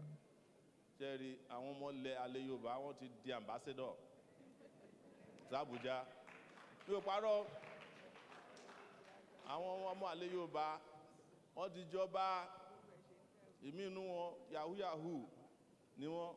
Àwọn ọmọ àlẹ́ Yorùbá ni ò jẹ́ ká Awólọ́wọ̀ ó jẹ ààrẹ orílẹ̀-èdè yìí. Ẹ má parọ́ tanra wa jẹ. Àwọn ọmọ àlẹ́ Yorùbá ni ò jẹ́ ká Abíọ́lá di ààrẹ orílẹ̀-èdè Nàìjíríà. After tí Abíọ́lá ti win election, wọ́n lọ ń wo sinimá l'Abuja, ìmí inú wọn lọ́balọ́ba. Wọ́n ní pé wọ́n ti mọ ìdí tí Abíọ́lá ṣe lè jẹ àwọn ọmọ àlẹ́ Yorùbá tó dàgbà ní ilé Yorùbá ò ṣe tòrò. Ìdí tí mo ṣe ń sọ pé ni pé olóòótọ́ lèmi o, ẹ̀rù òdẹ̀ kì í bà mí torí èèyàn ò lè kú lẹ́ẹ̀mejì. Bẹ́ẹ̀ ìdí ẹ̀ lẹ ṣe rí pé ó dàbí pé ó yẹ ká ní ìlọsíwájú, àmọ́ tí a bá gbé ẹsẹ̀ kan síwájú ó dàbí pé à ń fi 6 àbí 10 sẹ́yìn ni. Torí ẹ̀ nílẹ̀ Yorùbá ṣe rí rúdurùdu. Ìgbà táwọn wà ń kékeré, nígbà àwọn bàbá wa Awólọ́wọ̀, àwọn Ajásin, free education, ẹ̀kọ́ ọ̀fẹ́ làwa ṣe déwájú yín lénìí. Nígbà tí wọ́n gbé ẹ̀kọ́ ọ̀fẹ́ dé sí ìlú wa Ẹsẹ̀ Odò, ìlú mi náà ń pè ní Kiribo ní Ondo State. Àwa ti fẹ́ lọ máa dá ẹmu. Tó bá jẹ́ pé wọ́n gbé ẹ̀kọ́ ọ̀fẹ́ dé, orí ọ̀pẹ ni bá wà bá ṣe ń sọ̀rọ̀ yìí. Mi ò parọ́ fún yín, àbí kí n máa pa ẹja. Àmọ́ ńgbà tí Awólọ́wọ̀ gbé ẹ̀kọ́ ọ̀fẹ́ dé, gbogbo àwọn tó wà nínú igbó tó ń dẹ́mu, tó ń pẹja, tó ń dáko, tó ń jáde síta, tó wọ́n á lọ sílé ìwé. Ọ̀pọ̀lọpọ̀ yín tí ẹ jókòó síbí yìí, ẹ̀kọ́ ọ̀fẹ́ ló gbé yín débi tí ẹ dé. Ètí ò ṣe ẹ̀kọ́ ọ̀fẹ́, oríwòsàn ọ̀fẹ́. Ìgbà yẹn omi tá à ń mu yìí tí wọ́n ń pè ní tap water kò sí nílẹ̀ Yorùbá tí ò sí tap water. Àbí mo parọ́? Nígbà tí ó tún dìgbà kan wọ́n tún bẹ̀rẹ̀ sí kọ́ ilé ọ̀fẹ́ fún wa nílẹ̀ Yorùbá àwọn bàbá wa Jákàndé tí wọ́n ń pè ní bàbá kékeré. Ìgbà yẹn àwọn ọmọ àlè ilẹ̀ Yorùbá ò tí ì dàgbà. Nísìnyí mo ṣe ń sọ wọ́n ti di ambassador. Àwọn náà lọ ń dé tó ń sọ pé kí ló ń jẹ́kọ̀ọ́ ọ̀fẹ́. Tẹ́kọ̀ọ́ bá jọ́fẹ́ wọn ò ní mọ iye ẹ̀. Kí ló ń jẹ́ ìwòsàn ọ̀fẹ́? Tí ìwòsàn bá jọ́fẹ́ wọn ò ní máa dọ̀bálẹ̀ fún wa. Bí wọ́n ṣe di ẹni tí ó kó Yorùbá lẹ́rú ni ẹ̀. Ìdí ẹ̀ lẹ ṣe rí pé Yorùbá nation gan Yorùbá land wá ti wá di ẹlẹ́yàmẹ̀yà. Bẹ́ẹ̀ ni Ìjẹ̀bú ò gbọ́ ti Ẹ̀gbá mọ́.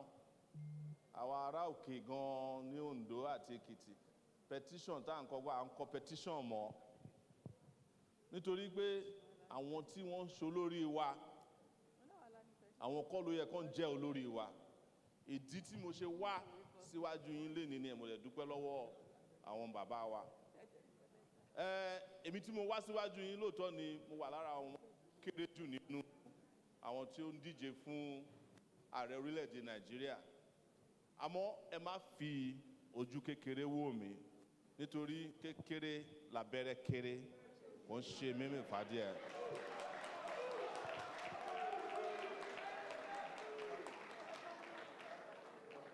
Àwọn ìjà tí ó bá wa nígbà ayé tiwa àwa jà àwọn ogun yẹn ajá lájàyè. Nígbà tí wọ́n bí wa ni wọ́n gbé ọ̀rọ̀ structural adjustment program dé a bá wọn fà á. Nígbà tó ń bí wa làwọn Babangida wọ́n wá sórílẹ̀-èdè yìí wọ́n ṣèlú arúdurùdu a bá wọn fà á. Abacha nígbà kan nílùú yìí nìbàdàn wọ́n lọ gbé Abacha wá àwọn tó ná nìbàdàn wọ́n gbé eégún kan jáde wọ́n gbé eégún yẹn ní Ajáláròrò nìbàdàn làwọn náà bá gbé eégún tiwa dé látèkó wọ́n wá sí stadium wa tó ń pè ní Adamasingba wọ́n ní wọ́n fẹ́ fi Abacha wọ́n fẹ́ fi jẹ olórí lórílẹ̀‐èdè Nàìjíríà ńgbà tí Abíọ́lá ṣì wà lẹ́wọ̀n bá ṣe wọ ìlú Ìbàdàn ni ẹ̀ lábá kọrin gbà yẹn pé tó bá já wàhálà lónìí ni bó jẹ́ ẹ̀yìn lónìí ni ìpàdé dáadáa má sìngbà gbàdá dáadáa má sìngbà àwọn tó ń Ìbàdàn wọ́n sá lọ mi ò fẹ́ fi orúkọ bo bàbá yẹn láṣìírí ló máa ń ro àmàlà bí a ṣe lé Abacha kúrò nílẹ̀ Yorùbá nìyẹn àwa náà wà lẹ́gbẹ́ OPC ńgbà tí a rí i pé Yorùbá nídìí àwọn tí ó ní láti máa jagun fún orílẹ̀-èdè Yorùbá torí kí ló fa gbogbo rúdurùdu tó wà Nàìjíríà lénìí torí pé Yorùbá ò rí bó ṣe rí tẹ́lẹ̀ ni ní 1963 nígbà tí wọ́n fi ọwọ́ ọlá gbá gbogbo ayé lójú nígbà tí wọ́n gbé délẹ̀ Yorùbá republic yẹn wọlẹ̀ ní First Republic nígbà tí wọ́n fẹ́ rí tó ń rí àwọn èèyàn fín tó ń rí wọn fín dé Ondo State ní 1983 Second Republic ó wọlẹ̀ ní o nígbà tí wọ́n fẹ́ máa rí èèyàn fín tó ń rí Yorùbá fín ní 1993 Third Republic wọ́n ṣẹ́ lóyún ni kò ń ṣe pé bí a mọ̀ ń pa ìtàn nǹkan tí ojú àwa rí àwọn ìjà tí a jà lórílẹ̀‐èdè Yorùbá ní lórílẹ̀‐èdè wa yìí nìyẹn torí ẹ̀ ni mo ṣe ń sọ pé ẹ má fi ojú kékeré wò wá ó kàn jẹ́ pé ìgbà tó dìgbà kan bó ṣe rí pẹ̀lú ọ̀pọ̀lọpọ̀ wa lénìí ọ̀rọ̀ Nàìjíríà kàn sún wa ni òun làwa ṣe kẹ́rù wa ní 1999 la ṣe lọ sí òkè òkun 20 ọdún ni mo lò l'Amẹ́ríkà àmọ́ tí ẹnikẹ́ni tí ó bá ti jáde nílùú rí a sọ fún yín pé north or south home is the best kò sí nǹkan tí ó dàbí ilé wọ́n máa pa òwe kan ṣe mọ̀ pé Yorùbá yàtọ̀ lóríṣiríṣi ní ọ̀dọ̀ wa l'Ondo State pé àjòjì ègbúlé rẹ̀ pé àjòjì ò lè gbélé ẹ̀rìn kó ẹ̀ lè gbélé yín lọ sílùú òkè òkun kò dẹ̀ sí nǹkan tó dàbí ilé òun la ṣe padà wá sí ìlú wa ní 2018 pé ká wá tún ìlú wa ṣe ńgbà tá a dé mi ò ní parọ́ fún yín àwa náà wà lára àwọn tó ń ṣe DAWN Development Agenda for Western Nigeria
àwọn.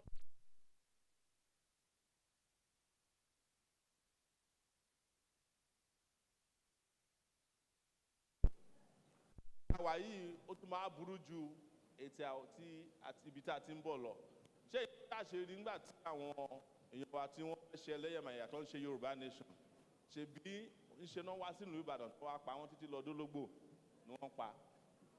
kí ló dẹ̀ fà á kó ṣe pé bí àwọn ọ̀pọ̀lọpọ̀ tí wọ́n fẹ́ fi Nàìjíríà lẹ̀ àmọ́ ọ̀rọ̀ Nàìjíríà ti wá di pé òrìṣà bí ò lè gbè mí ṣe mí bó ṣe bá mi òun làwọn èèyàn ṣe ń sọ pé táwọn ò bá lè wà nù Nàìjíríà tí ó lè jẹ́ kán ní ìlọsíwájú àwọn á fẹ́ wà nínú ètò tiwọn tí wọ́n ń pè ní Yorùbá nation.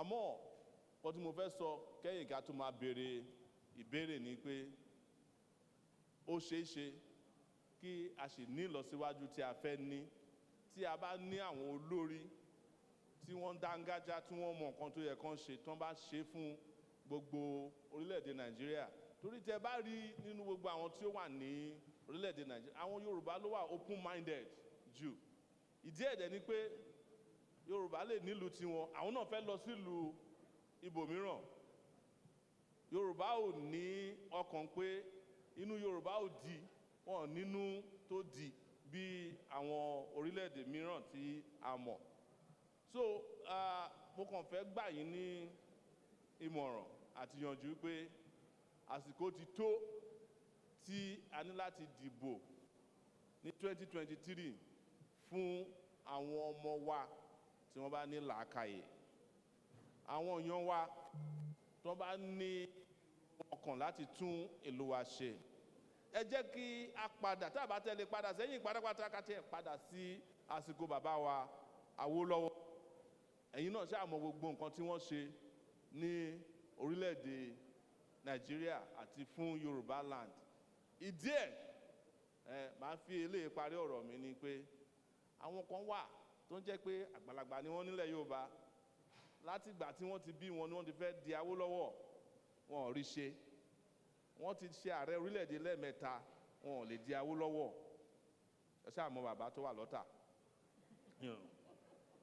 ọdún 8 ni wọ́n ṣe ààrẹ orílẹ̀-èdè Nàìjíríà tí wọn ò túnlẹ̀ Yorùbá ṣe wọn ò lè ṣe ọ̀nà láti Èkó dé Ọ̀tà ẹ má dìbò fún irú àwọn èèyàn bẹ́ẹ̀ yẹn àbí èèyàn tán bá fà lẹ́yìn lọ́wọ́ wọ́n fẹ́ ṣì yín lọ́nà ni o àwọn tí wọ́n sọ Èkó di ghetto ẹ má dìbò fún wọn àdìpọ̀ ọ̀pọ̀lọpọ̀ Yorùbá ń sọ pé a kì í bímọ a kì í ní bèbè lọ́wọ́ ká fi sídìí ọmọ ẹlòmíà bí ẹni bá lọ fi bèbè sí ọmọ tí ò kì í ṣe tiẹ̀ náà ìdí ọmọ ẹlòmíì ló fi sí bẹ́ẹ̀ ni ẹnu mi lẹ ti gbọ́ ọ̀pọ̀lọpọ̀ ọmọ Yorùbá ni ò kì í ṣe Yorùbá torí wọn ò níwà Yorùbá nínú wọn ò nífẹ̀ẹ́ Yorùbá ìfẹ́ ara wọn nìkan náà ní mo fẹ́ dúpẹ́ lọ́wọ́ yín pé ẹ gbà mí láyè láti jẹ́ kí n fi Yorùbá burúkú mi tí n fi bá yín sọ̀rọ̀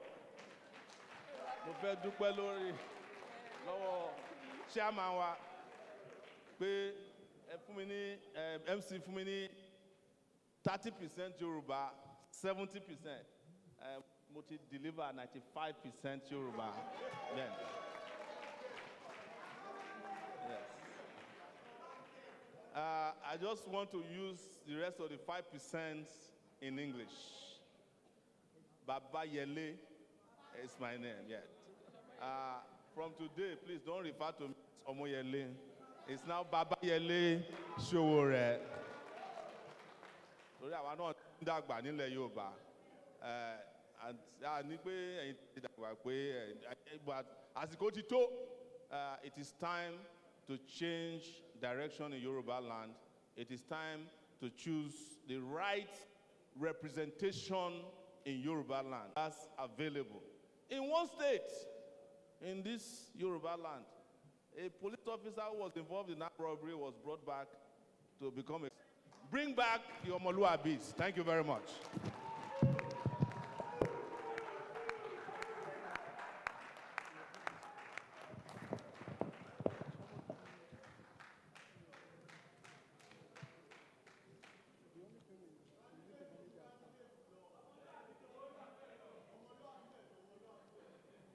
Babayele Showore. Yes.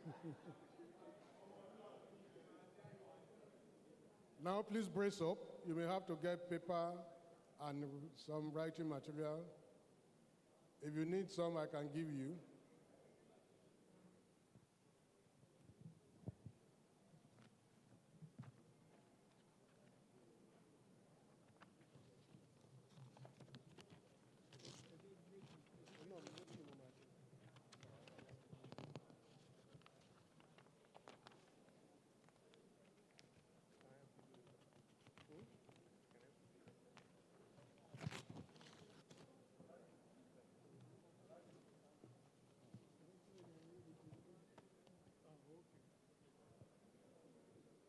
Now the fireworks will begin. I told you there's a panel of 3, and they'll be asking you questions. So please take note of the questions, and we expect that from your answers, we'll be able to draw the communique, and we'll hold you by your word. You know, in the days of Aluta, when you say something at Students' Congress, we hold it to be true.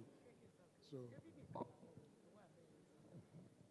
Labiola Dejo, I believe your team is ready. Okay, you can please go ahead, sir.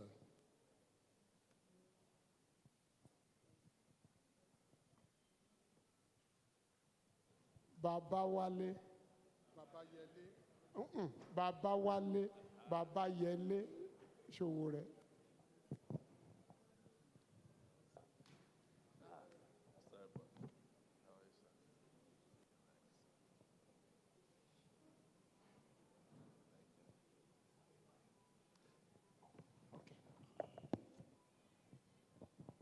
Ó fi hàn pé nítòótọ́ ọmọlúàbí ni ẹ́.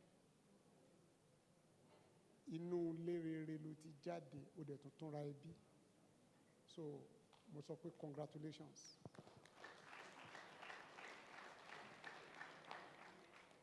Ìgbà tẹ́ ń sọ̀rọ̀, you said you are bold. I think that's an understatement. You are fearless. You are daring. And those are qualities of the old Yorubas.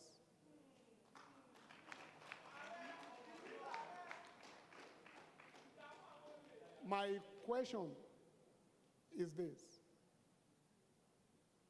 Everything you've said, we want to know if there is an election and the result shows that we have Showore as our president, what can Nigeria expect apart from activism?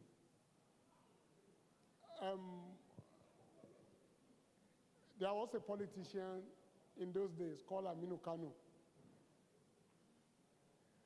When Aminu Kano was contesting, somebody said, even as president, he would have led a protest against government policy before remembering that he is the president. Now,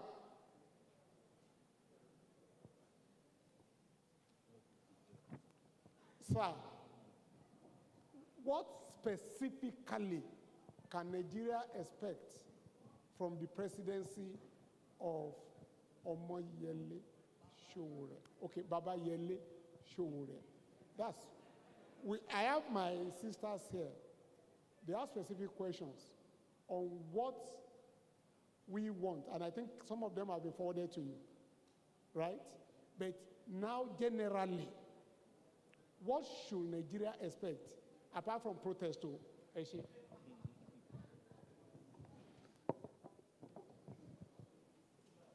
Well, thank you very much, Prof. And also, let me commend the organizers for showing to the world that in Yoruba land, our women are not relegated to the background.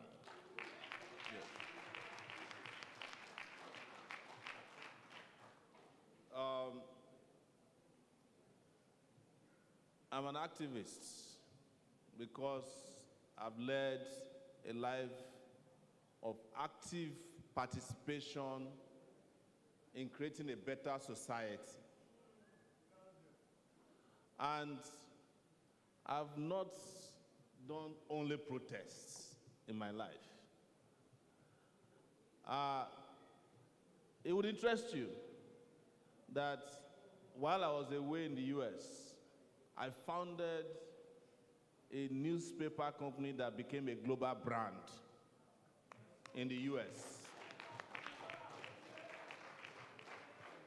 You can call it media activism, but it was a different genre of journalism that came to change the way journalism is practiced even in Nigeria today.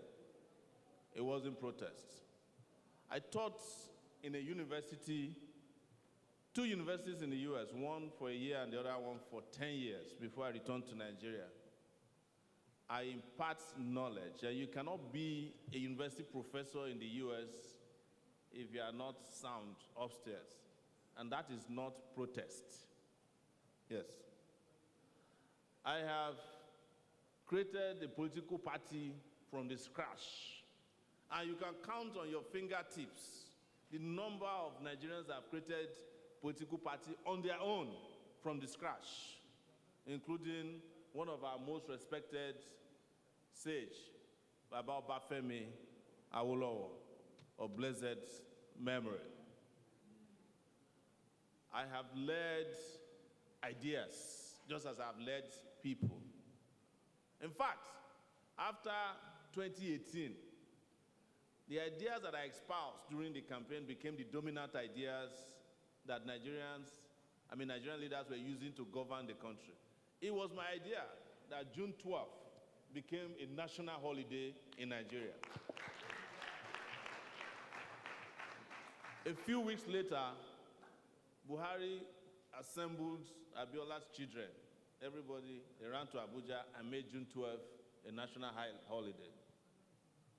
I don't need to start counting. I am not going to be a president that goes to sleep. That is activism. I am going to be so active. If I give you a contract and you don't do it, you will see the activist in me. Yes. Because, like you said, one of the things we haven't had in terms of leaders, even in Yoruba land, is that we have not had fearless leaders for a long time. We have not had bold leaders for a long time. We have not had courageous leaders for a long time. We have only had wheelers and dealers. Ẹ̀yin màmá mi àti bàbá mi tẹ́ wà lórí ìjókòó, ṣé tó fẹ́ gbọ́ Yorùbá mi lẹ́ẹ̀kan sí ẹ ṣeun gan. Pé nǹkan tó ń béèrè ni pé ṣé tí n bá dé orí oyè gẹ́gẹ́ bí ààrẹ orílẹ̀-èdè Nàìjíríà, ṣé kò ń ṣe jàgídíjàgan nìkan la lọ́ máa ṣe ń bẹ̀? Wọ́n á sọ fún wọn pé a ti tóbi ju ẹni tó lè máa ṣe jàgídíjàgan. Àmọ́ nígbà kẹ́nikẹ́ni fi ọwọ́ ọlá gbà wá lójú. Torí ohun tó fà á tí Yorùbá ò ṣe ní lọ síwájú bó ṣe yẹ ká ní pé ó ti pẹ́ sẹ́yìn tí a ti ní àwọn ààrẹ tí a lè pè ní ààrẹ ọ̀nà kakanfò bí a ṣe ń ní tẹ́lẹ̀. Àwọn ẹfúnṣetán ní wúrà ilẹ̀ Yorùbá ò sí mọ́. Ṣé gbọ́?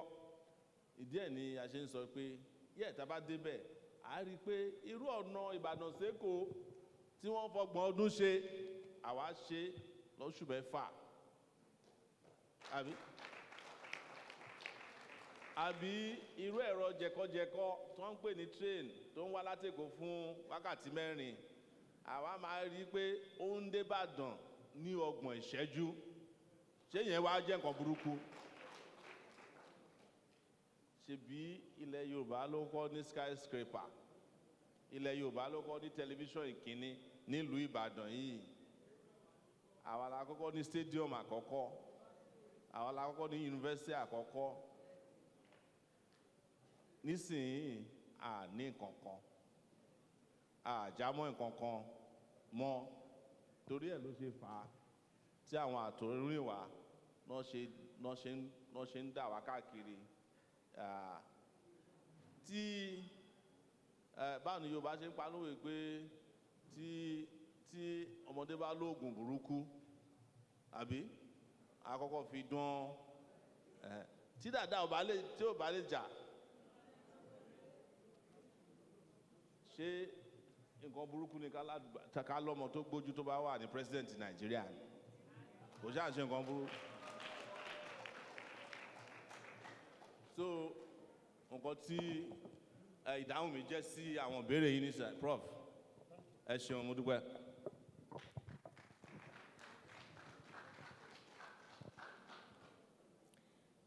Comrade Babayele Babawale Sowore alẹ́ o kèétí. Àlàáfíà ló hàn. Ètò ààbò ti polúkúrúmuṣu. Ètò ààbò Bẹ́ẹ̀ni. ó ti polúkúrúmuṣu. Bẹ́ẹ̀ni. Níbo là ń lọ? A lè lọ sóko, a lè lọ sọ́jà. Obìnrin ò lè dárìn mọ́ Bẹ́ẹ̀ni. ní ẹsẹ̀ kùkú àdúgbò.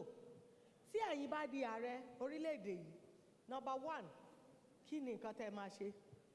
Èkejì, àwọn gómìnà South West wọ́n dá Àmọ̀tẹ́kùn sílẹ̀. Ìjà ní ìjọba àpapọ̀ sọ̀dà. Kí lẹ̀yin máa ṣe sí? Ìkẹta, pẹ̀lú ètò ààbò tó yẹ kó múnádóko kí gbogbo wa kínú wa dùn. Ó dàbí ẹni pé ó wà ní òfin ilẹ̀ yìí pé kíjọba pèsè ètò ààbò tó múnádóko fún wa. Ṣùgbọ́n ìjọba àpapọ̀ ó dàbí pé wọn ò finú fẹ́ dọ̀ gba Àmọ̀tẹ́kùn. Àmọ̀tẹ́kùn ò gbé ìbọn, wọn ò gbé nǹkan kan. Kí lẹ̀yin máa ṣe tẹ́ bá di ààrẹ? Comrade, kí lẹ máa ṣe sí? À ń retí yín o. Ẹ ṣe bí ọ̀rọ̀ tí ìbéèrè tí ẹ béèrè ìbéèrè ni àmọ́ nǹkan tó tún ta yín lọ́kàn náà lẹ sọ síta yẹn. Ìjọba àpapọ̀ ló fà á kí àwọn àtọ̀runrìnwá ṣe ń pààyàn nílẹ̀ Yorùbá. Tó bá jẹ́ bẹ́ẹ̀ ni ibi tátọ̀runrìnwá ṣe gbà wá náà ni ò bá gbà tí máa gbà lọ́nlẹ̀ Yorùbá. Torí security infrastructure tó wà ní orílẹ̀-èdè Nàìjíríà àwọn ìjọba àpapọ̀ tí wọ́n wà ń bẹ̀ èmi fẹ́ sọ nílẹ̀ Yorùbá lé ní kẹgbọ́n mi nítorí mo lò oṣù 5 lẹ́wọ̀n l'Àbújá ní 2019 èmi wà pẹ̀lú àwọn èèyàn wa tán wá láti òkè lọ́hùn agenda wọn pàápàá jùlọ Buhari ní láti parí ìjà tó ń jà kù nígbà tó ń dé Ìlọrin tí wọ́n ní pé kọ́ńkà orílẹ̀-èdè wa láti ọ̀dọ̀ wọn títí lọ dé Atlantic Ocean nǹkan tó wà lọ́kàn Buhari nìyẹn anybody tó bá sọ pé kò ń ṣe bẹ́ẹ̀ irọ́ ló ń pa ẹ má jẹ́ ntàn yín jẹ wọ́n ń fẹnu ara wọn sọ báyìí pé ọ̀nà kọ́nà tán bá lè gbà láti dojú orílẹ̀-èdè tó kù bolẹ̀ ni wọ́n máa gbà wọ́n dẹ̀ ti ń ṣe wọ́n kó àwọn èèyàn wọn wá sí àwọn ìgbèríko wa kò ṣe pé kò ń ṣe ní Fúlàní ti ń wá sílẹ̀ Yorùbá kò ń ṣe ní láti mọ wọn tó máa wá ta oògùn wọn á ṣe magic wọn á tún padà lọ àbí wọ́n ṣe ń ṣe ìgbésí ayé wọn nìyẹn kí ló wá dé tó jẹ́ pé ó wá dìgbà kan wọ́n ń lọ wọn padà ó níyàn tó rán wọn níṣẹ́ yẹn bọ̀ kò ń ṣe ilẹ̀ Yorùbá nìkan náà ń ṣe sí wọ́n ṣe sí Benue wọ́n ṣe ní Plateau àmọ́ èmi ò fẹ́ máa sọ̀rọ̀ ẹlẹ́yàmẹ̀yà níbí ìdí ẹ̀ ni pé àwọn tí à ń dìbò fún kán represent wa táwọn náà bá ti d'Àbújá tó ń ti fi náírà dí wọn lẹ́nu wọn ò represent yín mọ́ àbí yàtọ̀ sí gọ́vnà ṣèbí a ní àwọn amòfin kí ló táwọn amòfin wa ò jà fún wa àpò ara wọn ni wọ́n ń jà sí kó dẹ̀ bẹ̀rẹ̀ lénìí àwọn kan náà jókòó náà ṣèpàdé pé Abiola ò ní di ààrẹ orílẹ̀-èdè after àti gbogbo orílẹ̀-èdè dìbò fún Abiola win election ní Kano now kí ló dé tẹ́ni tó win election Kano lè jẹ ààrẹ orílẹ̀-èdè Nàìjíríà agenda yẹn ti wà tipẹ́tipẹ́ Buhari ni wọ́n wá rán last kó wá ṣe iṣẹ́ yẹn èmi ń sọ nítorí nǹkan táwa gbọ́ lẹ́nu wọn ni wọn kì í fi bò so tẹ bá dé gbogbo ilẹ̀ Yorùbá àwọn sójà tó ń rán wá àwọn èèyàn wọn ni àbá àwọn èèyàn tó ń gbọ́rọ̀ sí wọn lẹ́nu àwọn ọlọ́pàá tó ń rán wa wọ́n ń pe àwọn governors wa ní chief security officers but wọn ò lè bọ́ ọlọ́pàá sọ̀rọ̀ kọ́ ọlọ́pàá gbọ́rọ̀ sí wọn lẹ́nu ìmí inú wọn even adc ẹ̀ kò kí ń gbọ́rọ̀ sí lẹ́nu àmọ́ ìdí tán ṣe ń ṣe bẹ́ẹ̀ ni pé àwọn náà ti wọlé yorùbá pé àwọn tí wọ́n ń jó lórí wa wọn ò gbádùn because wọ́n ní ṣé èrí tí a rí gún àbí láṣẹ ń tagún lọ́fà wọ́n mọ ìdí tí àwọn nǹkan yẹn ṣe ń ṣẹlẹ̀ bọ́dẹ́ bèrè nípa àmọ̀tẹ́kùn nǹkan táwọn máa ṣe táwọn bá di orílẹ̀-èdè nàìjíríà àti àmọ̀tẹ́kùn o àti àwọn kólé wọléwọlé o gbogbo ẹ̀ la máa dá padà sí orílẹ̀-èdè wa because tẹ bá rí mọ́ ṣe organize ilẹ̀ yorùbá àbí different parts of nigeria anybody ló ní ètò ààbò tí wọ́n ń ṣe ládùúgbò wọn wọ́n ṣe ní ìlú ẹlòmíì tẹ bá fẹ́ wọ ìlú wọn ó ní kan tẹ máa bá ní tẹ bá ṣe ń wọ ìlú tó ń ṣe èèyàn gan ó lè jẹ́ ṣígìdì náà ń gbé síbẹ̀ ẹni bá fẹ́ gbé ṣígìdì síwájú ilé ètò tiẹ̀ nìyẹn ẹ fẹ́ ṣe campus police o àwa wà lẹ́yìn yín torí kò sí nǹkan tó dàbí ààbò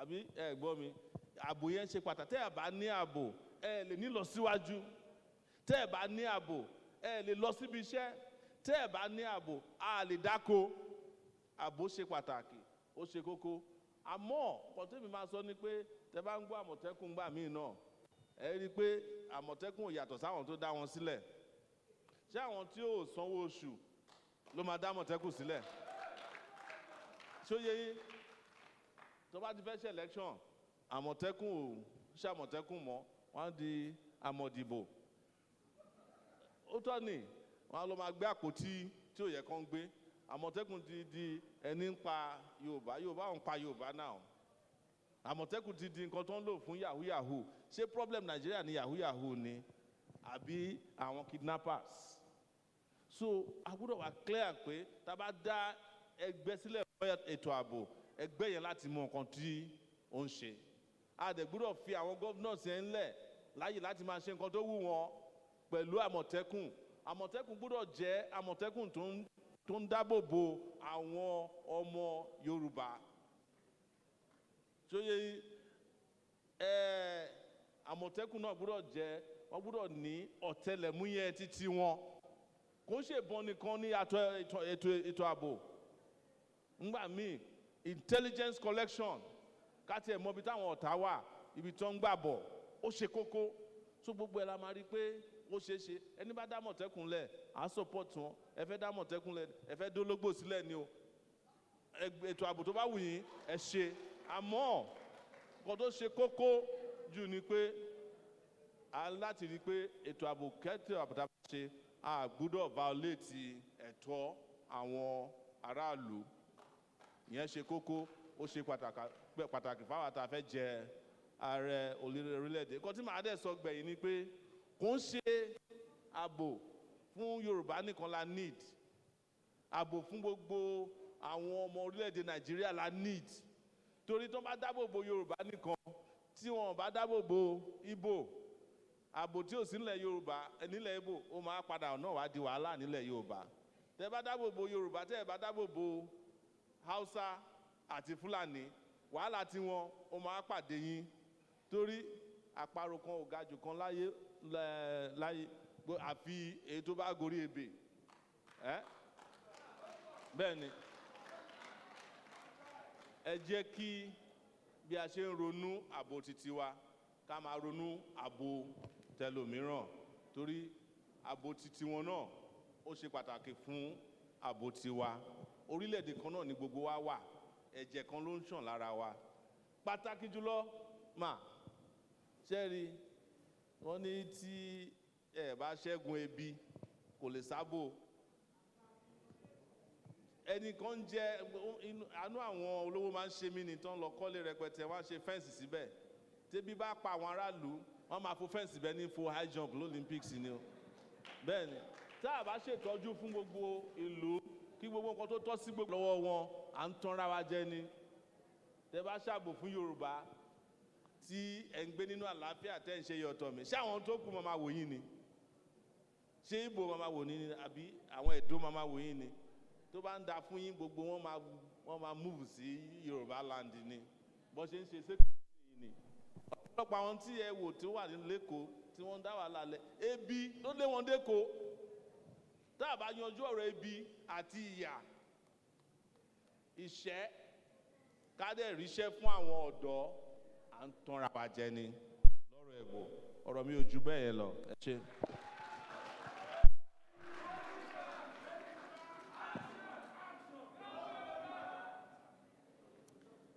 ẹ kú ohùn látàárọ̀ àpè yín lálàgbà nìyẹn o alàgbà Babayẹlé Sowore torí àgbà ò kí pẹ́ kan ní àgbà kan yìí náà nìyẹn Ọlọ́run ó sì bá yín gbé ipò àgbà tó tó yín sí báyìí yóò bá yín gbé ẹ parí ọ̀rọ̀ yín ìdáhùn sí ìbéèrè tí àwọn màmá wa béèrè lẹ́ǹkan ẹ parí ẹ̀ sórí pé ebi ó pẹ̀lú ìṣòro tí a kojú ní ìlú yìí tí ó sì ń da ètò ààbò láàmú kò sí rọ́ńbẹ̀ nítòsí lè tán ebi òun ni iṣẹ́ dídáṣẹ́ sílẹ̀ ṣíṣe iṣẹ́ tí ó iṣẹ́ okòwò iṣẹ́ à ń ṣe nǹkan lóríṣiríṣi manufacturing gbogbo àwọn nǹkan wọ̀nyí dẹ̀ nìyí lórí bí iṣẹ́ ó ṣe iṣẹ́ okòwò wa iṣẹ́ ọrọ̀ ajé bí ó ṣe lọ gàràgà ó sinmi lórí ìpèsè iná ọba electricity supply a sì mọ̀ kí ni irú wàhálà tí a ti kò sí ní Nàìjíríà lórí ọ̀rọ̀ à ń pèsè iná ọba tó wà ní ìkáwọ́ ìjọba àpapọ̀ fún ọ̀pọ̀lọpọ̀ ọdún sẹ́yìn báyìí lórílẹ̀‐èdè ìjọba àpapọ̀ nìkan nítorí pé àwọn ìjọba ìpínlẹ̀ àti ìjọba ìbílẹ̀ wọn ò láǹfààní àti dá sí gẹ́gẹ́ bí a ṣe gbé ètò ìṣèjọba Nàìjíríà sílẹ̀ agbára tó wà lọ́wọ́ wọn lọ́wọ́lọ́wọ́ báyìí iná ti jó dórí kókó fún wa ní ilẹ̀ Yorùbá aṣíwájú wa ti ń di èrò ẹ̀yìn lórí ọ̀rọ̀ iṣẹ́ àti ìlọsíwájú àìsí pèsè iná ọba bó ṣe tọ́ àti bó ṣe yẹ ó pẹ̀lú nǹkan tó fa ìfàsẹ́yìn fún wa ó wù wá báyìí nílẹ̀ Yorùbá láti ní agbára fún àwọn ìpínlẹ̀ láti máa pèsè iná ọba àti generation àti transmission àti distribution ǹjẹ́ ó ṣeé ṣe lábẹ́ ìjọba yín tí Ọlọ́run bá jẹ́ kẹ́ bọ́ sí ipò láti lè ṣe àtúnṣe sí ètò iná ọba pípèsè ní Nàìjíríà débi pé àwọn ìpínlẹ̀ wọn á fi ní àǹfààní àti máa ṣe èyí fúnra wọn ẹ ṣé. ẹ bá fún ìyá wa látẹ̀wọ́ ẹ̀jọ̀ ẹ bá fún wa látẹ̀wọ́. lára àwọn ètò tí a fẹ́ ṣe ṣe rí i pé à ń pèsè iná mọ̀nàmọ́ná tí Yorùbá mọ̀ sí mọ̀nàmọ́ná àbí ohun tí ó wà lára ètò tí àwa fẹ́ ṣe ni in fact nígbà tí a bẹ̀rẹ̀ ọ̀rọ̀ dawn tí wọ́n máa ń present dawn fún wa lọ́dọọdún ní Amẹ́ríkà àwa béèrè lọ́wọ́ àwọn ọ̀gbẹ́ni tó wà in charge dawn pé kí ni Yorùbá ń dúró dè tí Yorùbá ò tí ì ní power plant ti wọn ṣebí power plant wà ní Ọmọtọ́ṣọ́ Yorùbá ní epo nílùú wa ní Southern Senatorial District ní Ondo State ó máa ṣe ìyàlẹ́nu fún yín wípé láti bí ọdún mẹ́tàlá sẹ́yìn kò síná ní Ondo State ní Southern Senatorial District ti Ondo State kò síná meanwhile mọ̀ye tí Nàìjíríà ń pa lórí ọ̀rọ̀ epo ní Ìlàjẹ àti Àrògbò ìjọ Àrògbò side billions ní Chevron ń wà lẹ́kọ̀ọ́ ń bẹ̀ ibi tí a ti máa bẹ̀rẹ̀ ọ̀rọ̀ iná wọ́n ṣe pé kákan sọ pé àwọn náà fẹ́ máa generate a fẹ́ máa transmit nǹkan tí mo fẹ́ sọ fún yín ni pé ó ní nǹkan tó ń pè ní gas tó wà lábẹ́ ilẹ̀ mi ò mọ bí Yorùbá ṣe ń pe gas afẹ́fẹ́ a lè máa pè ní afẹ́fẹ́ rere kò ń ṣe tó ń pààyàn ọ̀ tó ń gbéyàn lọ òun la fi ń dáná ìyẹn náà wà yanturu ní Ondo State ó wà ní Ẹ̀pẹ́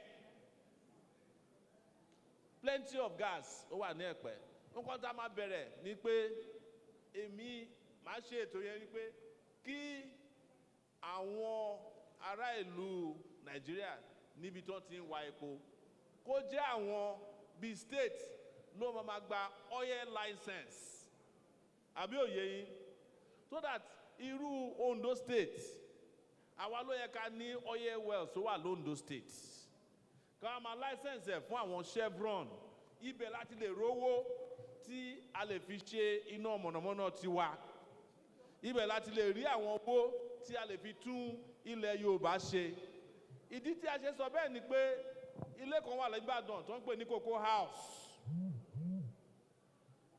ṣe bí owó kòkó ni wọ́n fi ṣe Cocoa House kí ló dé tí láti gba Cocoa House tí a ní gas house àbí ká ní petrol house àbí ká ní fish house gbogbo àwọn àbí ká ní gold house torí kò ń ṣe Dòdò Ìkirè nìkan ló wà l'Ọ̀ṣun state o góòlù wà ní Ọ̀ṣun àmọ́ góòlù Ọ̀ṣun kò sí lọ́wọ́ àwọn ará Ọ̀ṣun ọwọ́ federal government ló wà àti àwọn tí wọ́n ń gbẹ̀yìn kó àwọn tó ń wa gold illegally wọlé ẹ̀yin mọ̀ wọ́n àní láti dárúkọ wọn gbogbo ẹ̀ ló yẹ kó jẹ́ titi wa àwọn nǹkan tí a lè fi develop ọ̀dọ̀ wa nìyẹn kí ni eléyìí mú wa lọ sí ó mú wa lọ sí restructuring àbí òye aláti restructure Nàìjíríà kí àwọn ará Nàìjíríà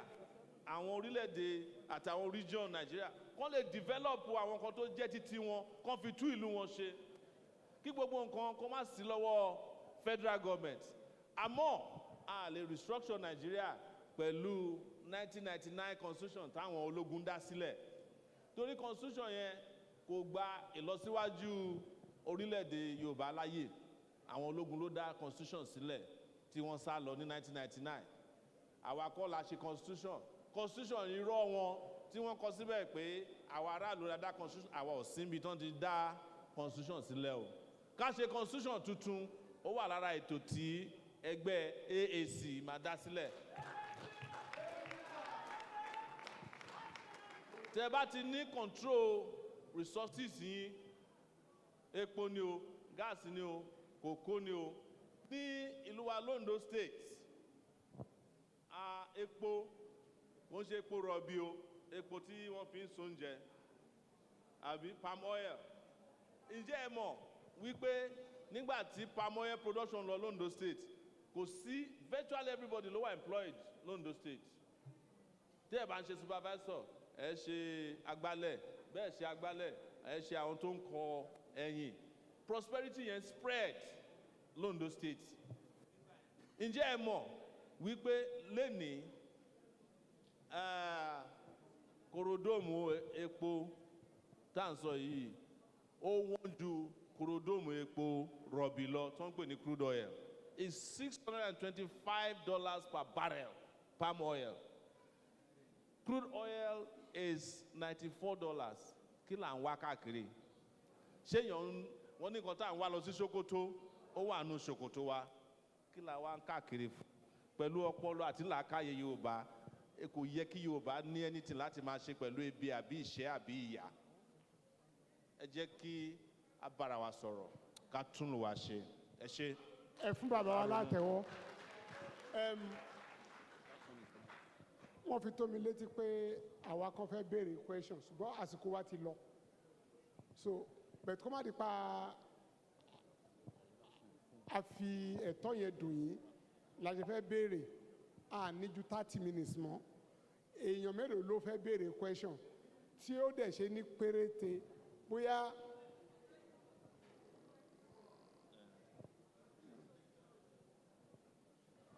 okay let's do it like this tora àwa ló yẹ ká béèrè question bẹ́ẹ̀ tí wọ́n ní ká má dá dára wa ká béèrè ọwọ́ yìí ti ń pọ̀ jù o.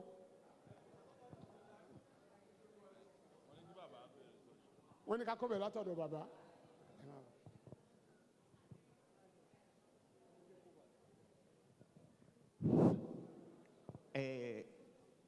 mo kí gbogbo ìjókòó mo sì kí alága ètò yìí. Ìbéèrè mi sí Babayẹlé Sowore ni pé àìtorí Ẹdẹ à ń lọ Ẹdẹ kábẹ̀ẹ̀dẹ̀ jẹ́. Ǹjẹ́ New York tẹ gbé kúrò ǹjẹ́ sì ń báwọn Yorùbá tó wà ń bẹ̀ ṣe?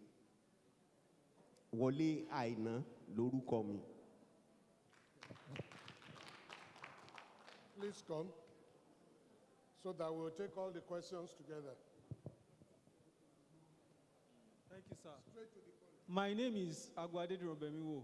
Yes, it is known that politics is local, development too is local. We have research institutes scattered around Yoruba land. What can you do to bridge the gap between Tan and Gan? Thank you very much. Please, sir. Straight to the point. Orúkọ tèmi ni Ajibola Joseph. Èmi fẹ́ béèrè question lórí ọ̀rọ̀ bí ẹ̀kọ́ ti ṣe dorí kodò lórí ọ̀rọ̀ ní Nàìjíríà àti báwọn wá ti fi ìṣẹ́ àti òṣì tí wọ́n fi ń kàwé. Yes, sir. Please come, please come. Straight to the point. Yes, sir. Mr. Ayele Sowore, the last time I met you was in Berlin. That was 2018. So I'm very grateful to see you. Can you get the microphone closer to your mouth? Okay. My question to you is that if, like the way Buhari is giving pardon to some people that have been condemned in the court, are you going to give some people also pardon if you are become president of Nigeria, maybe because of their health, or you allow them to die in prison? This is what I want to know. Orúkọ mi ni Sodiq Afọlábí Ọláníyì. Ẹ jọ̀ọ́ aṣáájú wa ààrẹ torí ẹ̀ma lágbára Ọlọ́run. Ètò wo lẹ ní fún ètò ẹ̀kọ́ torí gẹ́gẹ́ bẹ́ẹ̀ sọ ẹni tó ti jèrè ètò ẹ̀kọ́ ọ̀fẹ́ sẹ́yìn nìyí. Pẹ̀lú ẹni tó ti jẹ́ ọ̀mọ̀wé, ètò wo lẹ ní gbogbo tó ń jẹ́ ASUU strike àfẹ́ gbọ́n mọ́. Ètò wo lẹ ní.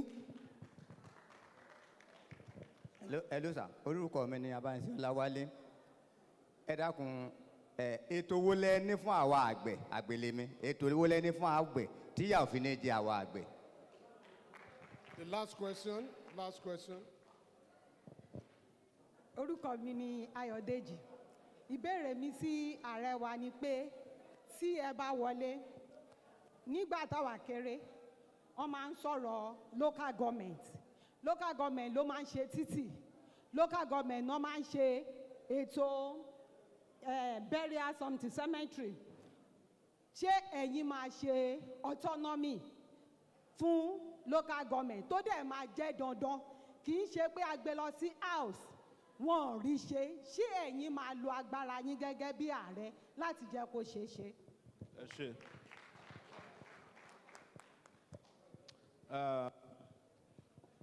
Ẹ ṣé. Mo fẹ́ dáhùn ìbéèrè lórí pé ńgbà tí mo wà ní bàbá wa ń béèrè pé ṣé ńgbà tí mo wà ní New York ṣé mo wà ní mo ń ṣe pẹ̀lú àwọn Yorùbá.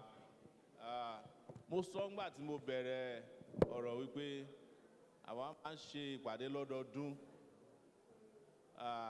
tá a máa ń gba àwọn don wọlé àwa la máa ń review don ní Detroit lọ́dọọdún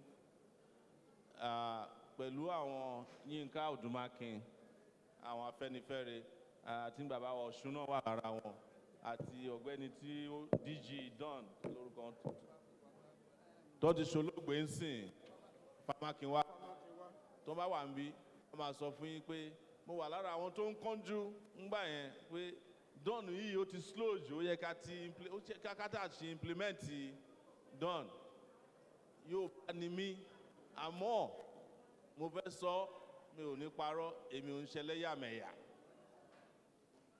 yes ìdí tí mi ò kí ń ṣẹlẹ́yàmẹ̀yà ni pé kò sí ẹgbẹ́ Yorùbá tí wọ́n ti ń jà fún ẹ̀tọ́ Yorùbá tí mi ò ṣe rí ìgbà kan mo wà l'OPC ẹ lọ bèrè lọ́wọ́ Gani Adams wọ́n ṣe títí ẹ̀yin náà mọ̀ bí tí ó parí sí tèmi ni pé nǹkan táwa rí ní ìlú òkun lókè òkun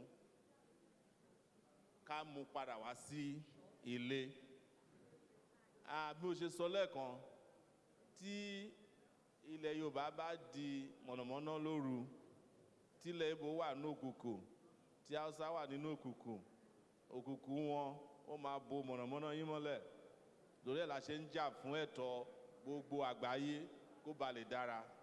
Ìgbà kan wà tó jẹ́ pé Yorùbá ń jà against apartheid ní South Africa. Ọbásanjọ́ wá ńgbà kan ńgbà tó wà ní president ní Nigeria ó lóun wá ẹ tó bá lóògùn lẹ̀ Yorùbá kán fẹ́ lọ fi jà ní South Africa. Bí Yorùbá ṣe rí nìyẹn pé bó tẹ̀ jáyẹta kán lọ kó fún àwọn èèyàn dúdú tó wà ń bẹ̀ àbí bó jẹ́ gbẹ̀tugbẹ̀tu ni kán lọ fi bóyìnbó jà. So gbogbo ajàngbara ni wà ń jà fún ẹ̀tọ́ gbogbo kó ba lè dáa ni àmọ́ gbogbo nǹkan tó yẹ kí n ṣe l'Amẹ́ríkà ni mo ṣe fún Yorùbá. Gbogbo àwọn olè ilẹ̀ Yorùbá ńgbà mo wà lámẹ́ èmi ni mo máa expose wọn. Èyí tó ṣe amrọ̀bà ẹnu mi ti gbọ́ tó di gọ́vnọ̀. Èyí tó ń gbé drug tó di gọ́vnọ̀ àwa là ń tàṣírí wọn. A ṣe ń ṣe kí Yorùbá lè ní ìlọsíwájú náà ni. Káwọn ọmọ àlè bẹ̀ wọ́n má di ambassador mọ́ yín lọ́wọ́. Ọ̀rọ̀ education àwọn èèyàn béèrè nípa education pé kí la ṣe lè ṣe particularly lọ́rọ̀ ASUU strike àti education. Ẹ̀yin tẹ́ jẹ́ ọmọléèwé ń bí báyìí àwa ń sọ fún yín pé kò ń ṣe pé ó yẹ kẹ́ máa lọ síléèwé nìkan lẹ́lẹ́tọ̀ọ́ sí. Àmọ́ anybody in higher institution in Nigeria of today is not only deserving of free education, you deserve grants on a semester by semester basis. And our starting point is that every student will get 100,000 minimum per semester to support their education, in addition to investing in infrastructure for education and making sure that our lecturers are well paid. It is an anomaly that a lecturer in Nigeria, professor, is receiving 600,000 naira. That's the highest paid in a month. And the senator that they taught in the university, some of them got third class.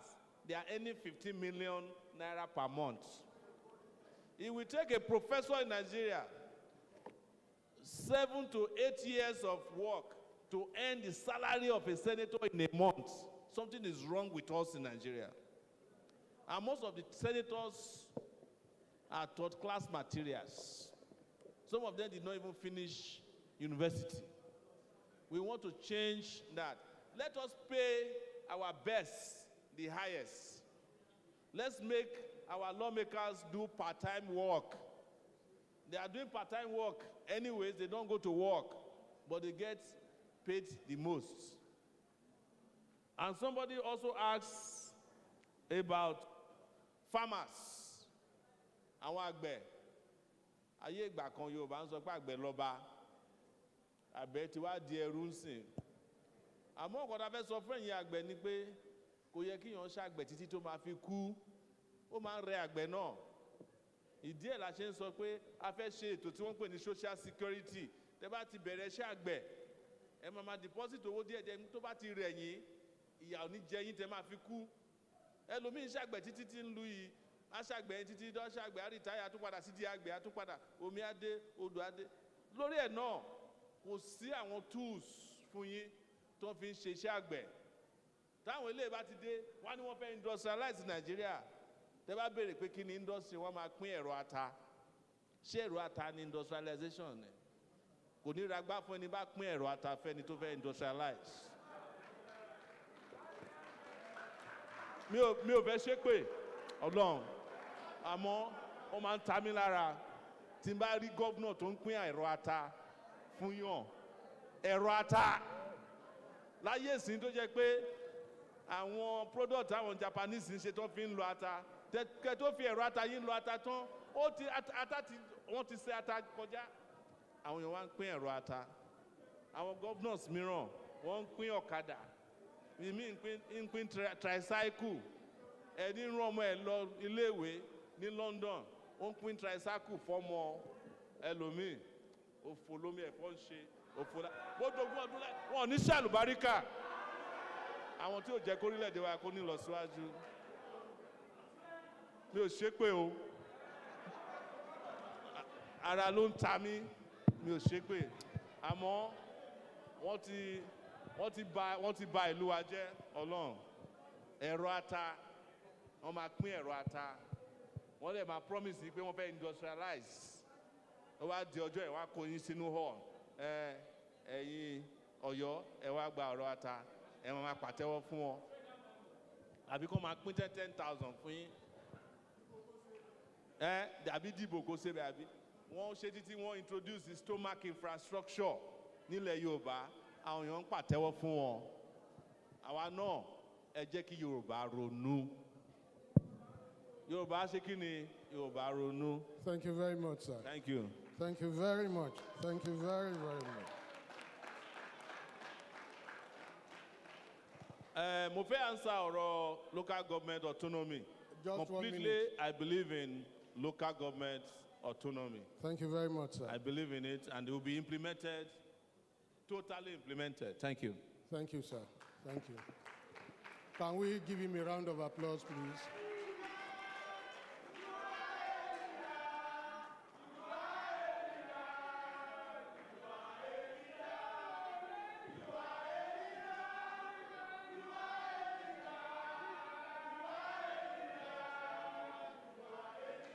Thank you. Thank you. Thank you very much, sir. I believe the communique is ready. Can we now take the communique? Communique, please. The communique is a summation of what you have done so that we hold you accountable to that. The communique, please. No more questions. The communique, please. Akwapero, the communique of the presidential party held with the presidential candidate of African Action Congress, Mr. Omoyele Sowore. That's what we have on INEC register, but now it's Baba Yele Sowore. The presidential candidate, he commended the Southwest Development Stakeholder Forum for organizing the presidential party, which he described as apolitical. He identified the challenges of Nigeria and by extension the Southwest as insecurity, lack of electricity and hunger. And he promised that his government, if elected, would tackle the problems holistically to make homecoming attractive to Nigerians in the diaspora.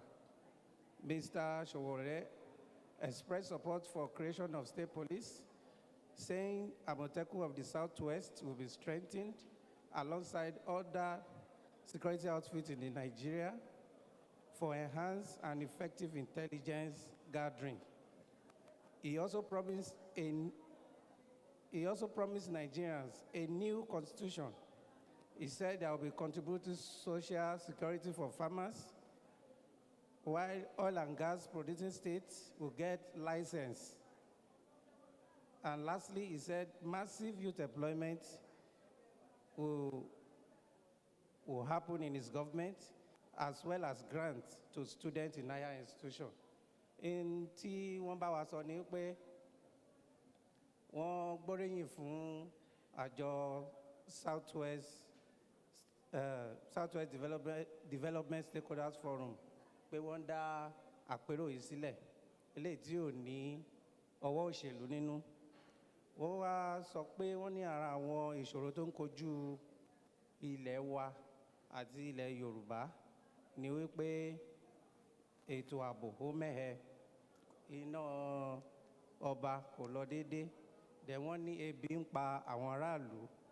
Wọ́n wá ṣèlérí pé tí àwọn bá dé ipò gẹ́gẹ́ bí ààrẹ orílẹ̀-èdè Nàìjíríà, wọ́n ní àwọn máa rí pé gbogbo nǹkan tá à ń sọ yóò di àfihàn tí egun fi sọ, pé wọ́n á tún rí pé gbogbo àwọn ọmọ wa tí wọ́n wà ní òkè òkun tí wọ́n lè wálé, wọ́n padà wálé láti wá gbé ilẹ̀ bàbá wọn. Wọ́n tún wá sọ wípé àwọn ò fọwọ́ sí pé kí wọ́n dá àwọn ọlọ́pàá agbègbè sílẹ̀. Wọ́n sọ pé Àmọ̀tẹ́kùn ti wà yìí o, àwọn ò túbọ̀ ró lágbára sí i pẹ̀lú àwọn àjọ ọlọ́pàá àti àjọ ààbò yòókù tí wọ́n rí pé wọ́n ò ṣiṣẹ́ dáadáa. Wọ́n wá sọ wípé constitution tuntun ìjọba wọn yóò fún Nàìjíríà. Wọ́n ní pé àwọn àgbẹ̀ wọ́n ṣe ètò fún wọn torí pé wọ́n máa fi owó díẹ̀dẹ̀ sílẹ̀ nígbà tí wọ́n bá ti dàgbà ìjọba á máa take care wọn. Dẹ̀ wọ́n tún wá sọ pé wọ́n á fi license fún àwọn tí wọ́n ní epo rọ̀bì lọ́dọ̀ wọn láti lè fọwọ́ sí i. Dẹ̀ wọ́n tún sọ pé ìjọba wọn yóò pèsè iṣẹ́ fún àwọn ọ̀dọ́ tí wọn ò níṣẹ́. Wọ́n tún sọ pé àwọn ọmọ wa tó wà nílé ìwé wọ́n máa fún wọn lówó ìrànwọ́ tí wọ́n fi kẹ́kọ̀ọ́ wọn dáadáa. Ẹ ṣé.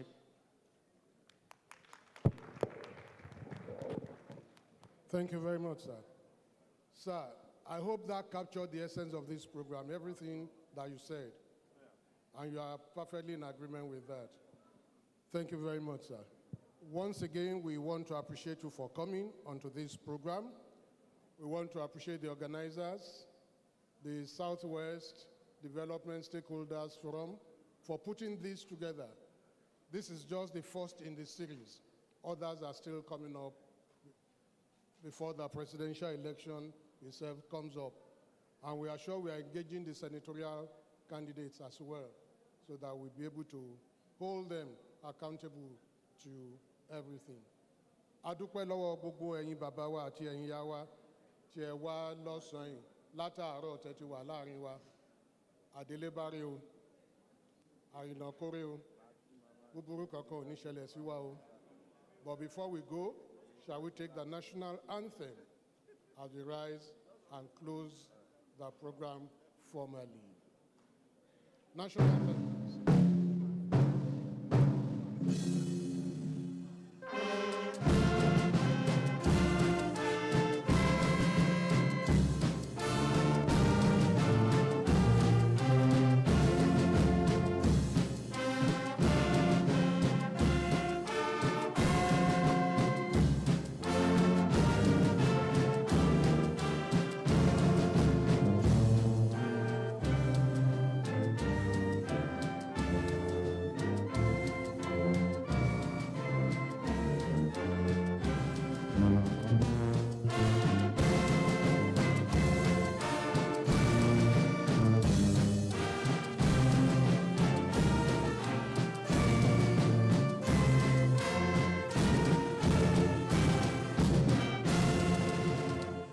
Thank you very much. We wish you God's blessings and safe journey.